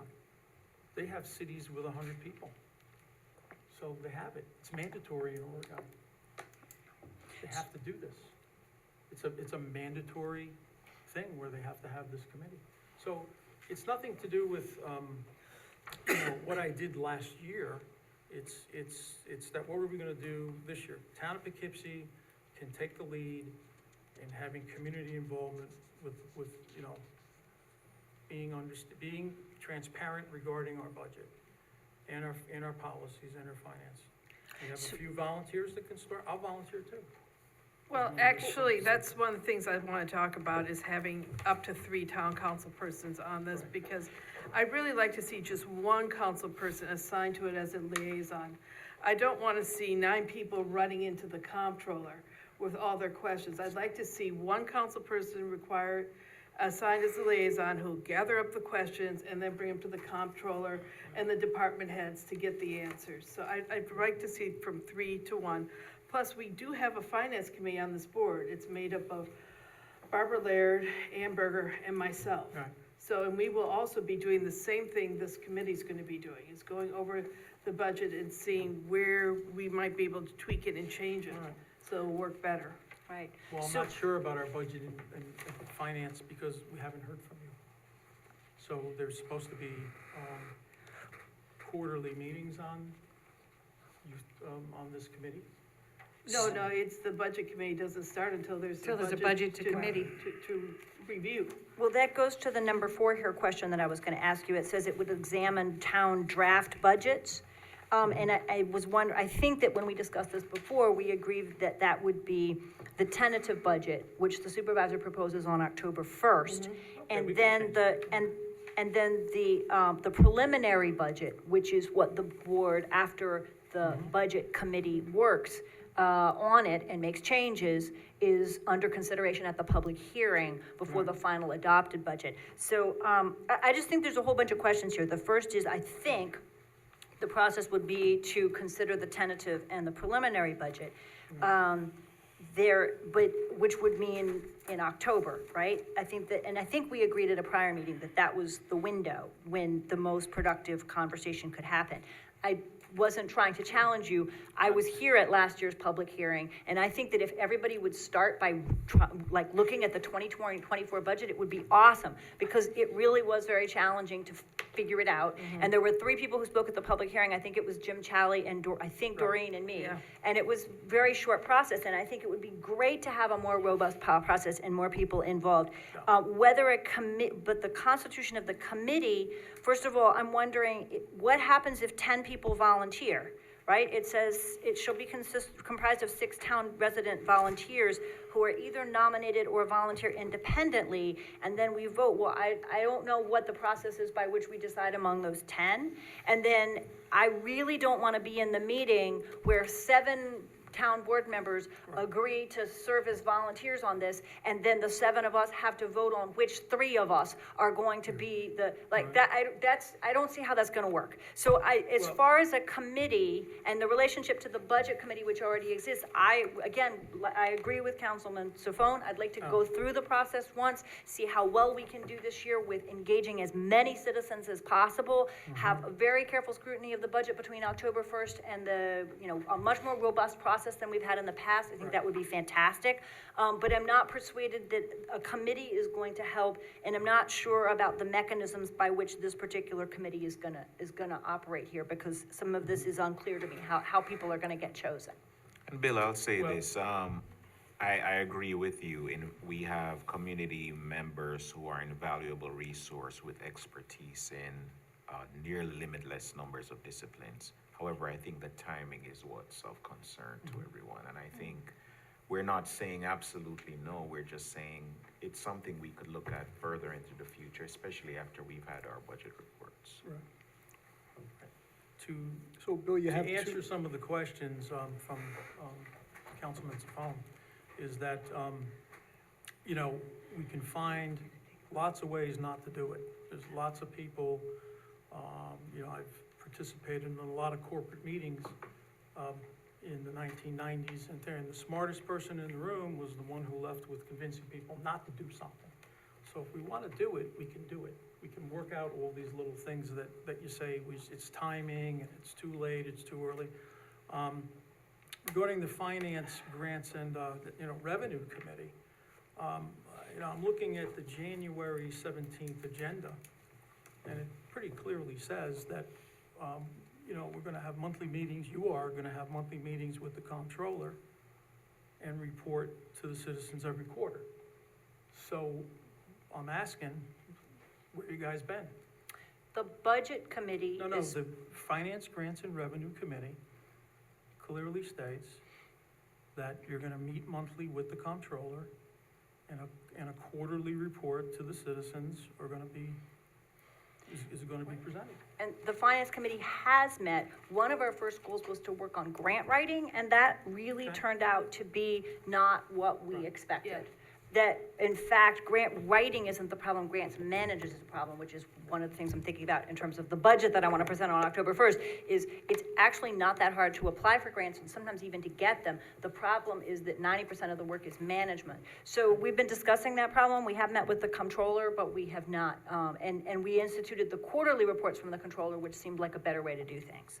My concerns are about the nomination process and the appointment process for both the both the members and the volunteer advisors. And figuring out how that's gonna work, in short notice here, I think maybe we should give it some more thought. Can I make a suggestion? Bill is very, passionate about this, why can't he just run with it? We voted in and let him take the lead on it and roll out the nomination process, and then, as town, it sounds like he already has some people that are interested. I'm sure I could garner a person or two in my ward that'd be interested, and then, let this be his project. The board as a whole has to adopt a process here tonight, I think, because time is short. And I don't think that one board member should go and look for 6 people to serve on this. I don't think that's really quite the right approach. And Well, I don't didn't think say we have a just clear him. process. I said I would help and other people. But again, in part 1 and in part 5, the mechanism by which we decide how to choose volunteers seems unclear to me. And I'd really like to have the widest possible participation and see how many people we can get involved in the process this October and see how that goes. And then if we need a committee, we could do that next year. The hour is late, let me just suggest that take an up and down vote and see where it goes. Is there anyone else who wants to speak who hasn't had a chance yet? Okay. All right. My motion would be to table this until January 2025. And I'd rather just vote up and down on it if we could. Well, I have a motion on the floor. Is there a second? Second. Is there discussion of that motion? All those in favor of the motion to table till January 2025? Aye. Aye. Nay. Aye. Those who are opposed? Nay. So Okay, 4 so to the 3. vote is 4 to 3 to table until January 2025. Thanks very much. Okay. All right. Number 9 would be, I just have to wake up. Okay. Be it resolved, Town Board of Town of Poughkeepsie does hereby appoint Lorraine Festa to the position of part-time recreation activity specialist for the senior center at the established rate of $23 per hour, effective September 11th, 2024. So moved. Second. all right, any discussion? Welcome aboard. She's gonna be great over there. I think she's going to be fantastic. Very sorry to lose Eileen and wish her the very best, but very excited. I think Lorraine will be terrific. All those in favor? Aye. Any opposed? The resolution carries 7-0. All right. Oh, yeah. Who's next? Me? Yes. Be it resolved that the town board of the town of Poughkeepsie does hereby authorize the supervisor to sign a stormwater management facility inspection and maintenance easement and agreement and any sort of supporting recording documents in regard to the WAN Hub warehouse project located at 675 Dutchess Turnpike, Poughkeepsie, New York, in substantially the form attached. And be it further resolved that such acceptance and authorization by the town board of the town of Poughkeepsie is subject to the approval of all final documents by the town attorney, planning board attorney, town engineer, and the director of municipal development for the town of Poughkeepsie. So moved. Second. Okay, any discussion? All those in favor? Aye. Any opposed? The resolution carries 7-0. Who seconded that, please? I'm sorry. Rebecca. I did. Okay, thank you. Thank you. Whereas the town has a need for service and inspections of heating, air conditioning, exhaust fans, and whereas such services are professional service exempt from formal procurement requirements, but proposals were solicited from 2 reputable contractors for comparison, and whereas the building department has evaluated the proposals and recommends contracting with Redemption Mechanical for this service package. Therefore, be it resolved that the town board, town of Poughkeepsie finds it to be in the best interest of the town to authorize the supervisor or her designee to execute an HVAC service agreement with Redemption Mechanical at $16,340 per year for the service at the town of Poughkeepsie's wastewater plant, Sandak Road, Senior Center, Auto Center, Police Court Facility, and Town Hall, pending receipt of proof of the required insurance coverages and subject to modifications accepted by the supervisor and attorney for the town. It be further resolved that the town board does hereby determine this is a type 2 action requiring no environmental review. So moved. Second. All right, any discussion? I think Just the a- contract's good, so. Just a question on competitive bidding here. Yep. We don't have the competitive bids on this. We obviously went to competitive bid. I forget the clip level on that anyway. What is that? Mr. Nelson, you had your hand. 25,000? It's, Under 20. 20. 20, so And it's this kind of a came mute in at discussion then? 16, and the call is for 3 quotes. And my understanding is that we got 2. We talked with them about it, and it seemed very difficult to get a third quote under the circumstances. I just want to flag that one of the major costs here is the current police and courts facility, and that this is still patchwork. We're patching a system, an HVAC system that is probably 15 years overdue. I talked with Tim and Sickles and with Sean Grady about it today. We're doing our best to hold it together, but it's an ongoing struggle in that building. This serves other buildings as well. But that's where we have, you'll notice from the list, that's where we have more costs to try to keep that system going. Okay. Any further discussion, questions? All those in favor? Aye. Any opposed? Resolution carries 7-0. Resolution 12, whereas the Town Board of the Town of Poughkeepsie has heretofore received an application submitted by Cider Mill Friends and Open Space and Historic Preservation, Inc. to hold the 12th annual Old Fashioned Cider Tasting Event at the historic Kimlin Cider Mill, Cedar Avenue, Poughkeepsie, New York, October 5th, 2024, from 11 a.m. to 3 p.m. Be it further resolved that the Town Board of the Town of Poughkeepsie does hereby approve the application as submitted for said event to be held on Saturday, October 5th, 2024, between 11 a.m. and 3 p.m., and does hereby waive all permit fees relating to the old-fashioned cider tasting event pursuant to a request received by Lisa, Vice President, a copy of which is attached. So moved. Second. Okay. Any discussion? Are we in favor of old-fashioned cider tastings? As Supervisor said, I think it was last meeting, there's 501c3s and there's 501c3s, right? So, my whole feeling on this is that this is a wonderful organization, and anybody who, I know some of the council members have voted yes and no for certain entities, but I think this is a wonderful community organization. Not sure how much I like cider, but I'm gonna go try it, and I think that anything like that in our community, we ought to waive the fees as being a good corporate citizen, and also, Ann, I noticed here that you don't have a 509A designation. What's a 50? Yeah, okay.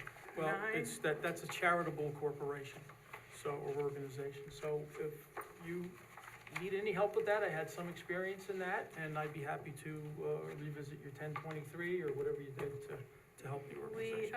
We're on the New York Charities Bureau, yeah. I'm just reading what's in the resolution. Well, they just provided that piece, so. I think what we agreed is that we will continue to waive permit fees for nonprofits this year, but that when we get to the user fees again in January, we're gonna wrestle with the Yeah, we might just waive the right? permit fees, but not the building This is a fees. great organization, and I think my opinion is we should approve these hands down. Okay. So I'm just referring to this note from the IRS here that says you do not have a 509A designation. Okay, So so we anyway. will pass that along to the Cider Mill Friends, right? Right, good. Okay, let's move on to another great community event, the Arlington we Street gotta- Fair. Did we vote? We didn't vote yet. We're It's tired. getting Yes, late, it's yes. getting late. All those in favor? Aye. Any opposed? Abstain. One abstention, 6 yes, no no's, and, no nays, and 1 abstention. Okay, alrighty. And number 13, I believe that goes to It should be amended Ann. in that. Goes to me. Yep. Whereas yes, I do have the amendment. Whereas the Town Board of the Town of Poughkeepsie authorizes the annual Arlington Street Fair on Saturday, September 21st, 2024, and be resolved, the Town Board of the Town of Poughkeepsie does hereby waive the provision of the noise ordinance in regard to the Arlington Street Fair between the hours of 8 a.m. and 8 p.m. on September 21st, 2024, and be further resolved that this exemption shall apply only for the street fair celebration on September 21st, 2024, and be further resolved, the Town Board of the Town of Poughkeepsie does hereby waive all permit fees regarding the Arlington Street Fair on September 21st, 2024, pursuant to the request of the Arlington Business Improvement District dated August 16th, 2024, a copy of which is attached. Be further resolved, the Town Board of the Town of Poughkeepsie does hereby approve the closing of Raymond Avenue from Davis to College View, Fulton Avenue roundabout, as well as LaGrange Avenue from 6 LaGrange Avenue to Raymond Avenue from 8 a.m. to 8 p.m. for the Arlington Street Fair on Saturday, September 21st, 2024. Okay, So moved? so moved. Second? Right. Mike's the phone seconded. Good. Okay, they are not a 501c3. We are trying, it is clogged up yet, so if you want to take out the section where you're waiving the permit fees. Well, that's why I asked the town board to waive it, because you didn't have that, and Yeah, we because of don't the have that. permit, and, And I mean, we've been paying our permit fees for the farm market all along, so Yeah. we can pay these two, but we really do need the noise ordinance waived and the, closing of the roads. I'm fine with waiving the permits. Yeah, Let's I wait. talked to Tanya and Is I it better asked her for that our I would town? put it on to be waived. Thank you, that's really. And I just wanted to say too, from the refillery, Tanya, she kind of stepped up and helped me finish the permit with the DOT, because Rebecca and I had it signed by April, but then Bob, Yeah, is not, not well. not Just well at the keep moment. Bob so, Legacy in our yeah, thoughts, and- because and he's yeah, not definitely well. wanted to just mention, to keep in our thoughts as well. Okay, thank you. Okay, any further discussion? All those in favor? Aye. Any opposed? Resolution carries 7-0. Okay, and I think it goes to the town clerk now Oh, yes. for number 14. Sorry, so I have a bunch that have come up, so, in no special order, I have, the Veterans Whiskey Fundraiser on Saturday, September 21st from 11 to 6. And this will be scanned in tomorrow with my summary of all the votes and all the well, I'm sorry, it won't be tomorrow, I have a funeral service to attend, so probably Friday. So anyway, that's September 21st from 11 to 6 at American Legion. And they've been doing that for a couple of years, and that's a great organization. And then I have the Marist College Alumni Family Tailgate Picnic, which is on Saturday, October 26th, from 11 to 5 at the Sheehan parking lot, and that's basically for the alumni. And they have a large amount of food trucks, and I think last year was their first year of we've had the food truck law. And then we have the Fairview Community Day that this year's gonna be held at the Dutchess Community College parking lot. So they're kind of exempt from the event fee because it's on Dutchess property, but I just wanted to mention. That's they this filled it- Saturday, right? Yep, they Yeah. filled it out, they gave me all the required insurance, and they're, looking to, I think last year, maybe they didn't have enough room, and so they moved it to where it's gonna be a lot more roomy, and they're gonna have a touch of truck, and they're also gonna have lots of participating agencies, Fairview Fire, the Town of Poughkeepsie Police, the Hyde Park Police, the Roosevelt Fire, New York State Fire, New York State Police, so it looks, and a couple other organizations, as well as the SPCA, and some local hospitals, and car seat inspection, which I'm not good yet, putting car seats in, even though I have two grandchildren. And bounce house and all kinds of good things. And I believe that went out in your last flyer, but. And then we I do have a also- community events page now for events that are open to the public. We're gonna work on We're gonna having work that on on the that, I website. just so. haven't, it's been so busy, I can't. There's you been know, a lot, I but was we'll work on away it. and then, yeah, had some things, and now I have a staff member that's out on vacation for most of next week too. Then I have a vacation is good. I have a Kangaroo Cafe, so back in September of 2023, we got a waiver for a liquor license at the Kangaroo Cafe, and they sent me a letter. I have to send them a new letter saying that we're okay with it. We have to put Kangaroo Cafe LLC/Bounce, Hudson Valley LLC. So they're just making them amend that particular line, which really, it's already been voted on. And then I have a letter, I've been requested to write a letter to the New York State Liquor Authority for the 1915 wine cellar. And this is just approving a one-day sale of beer and wine for the Dutchess County Chamber event. This is, I think, their third year, Shelby said, that they're having a cornhole for a cause, and they have this at Eastdale, and you can go on the chamber website, and it's not open to public. I think you have to actually organize teams and stuff. It's like a chamber event. But in order for them to do this beer and wine sale, I have to submit a letter. So those are my notifications. And then we're up to number 15. And I don't- Also, one addition, Germania of Poughkeepsie Oktoberfest is this Well, weekend? that, we already approved at a different, Yeah, but I already that's an notified. event for this weekend that. Yeah, but I'm just saying, we already notified that one, but that can, But that's coming up this weekend. and Good. unfortunately, I won't be able to tap That's the right. keg this Big year. event. You take your choice between Friday, Saturday, and Sunday. Yeah, beer this weekend and cider down the road in October, right? yeah. Okay. Last resolution, be it resolved that the town board does hereby accept the minutes for the following town board meetings: June 26th, 2024, July 10th, 2024, July 17th, 2024, July 24th, 2024 special meeting. So moved. Second. All right. Any discussion? I'd like to read them before I vote on them, but just for the heck of it.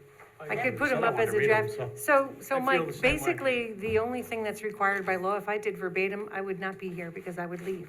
I'm too busy. So, Sue used to have Right, I remember two you deputies, used to a half go. a deputy, Linda, it's crazy. So by law, when I submit the summary, and usually it's a couple of days, once in a while, like that 4-hour one might have took me a little longer, but I scan the votes and I scan every resolution, Yeah. and that's really all that's required by law. And then I go back, when I do the minutes, it's not much of a change. I'll put in, the number of people that were against or for, sometimes I put a little extra, but just so that you know. So there's no actual you- minutes? Well, there is, you can watch it on YouTube. And you can hear exactly what, you don't want to hear my version of what people said, you can actually hear everything that everybody Well, says. then we don't need to approve the minutes then.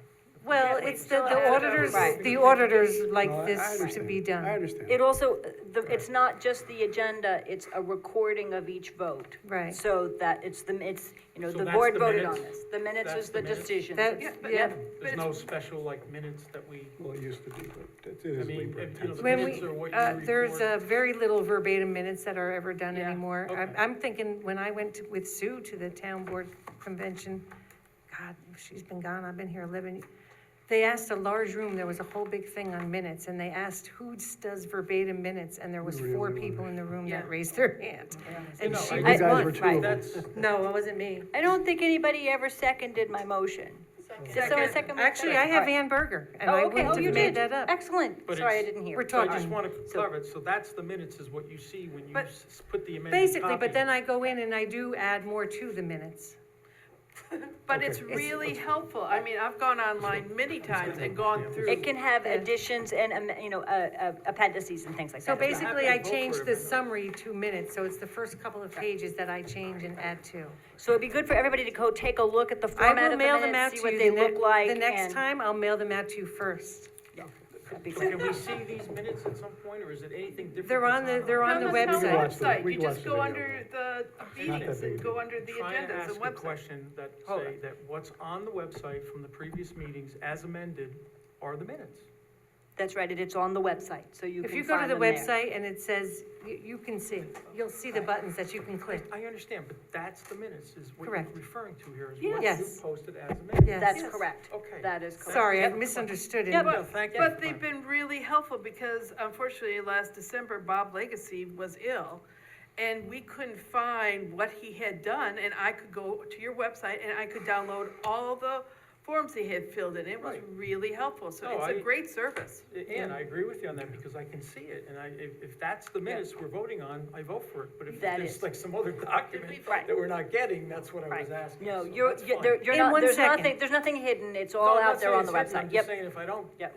this is fine, that's exactly Okay, fine. great. All right, I think we're good. Good. Are we all in favor of the minutes? All those in favor? Aye. Any opposed? All right, 7-0. We do not need to meet in executive session tonight, so we are adjourned. I move to adjourn.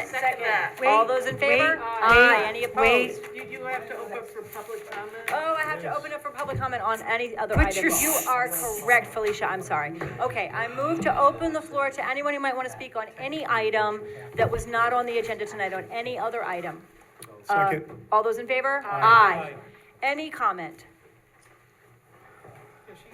I'm not seeing anybody, so I move that we return to regular business. Second. All those in favor? Aye. Any opposed? Okay, and I move that we adjourn at 10:31.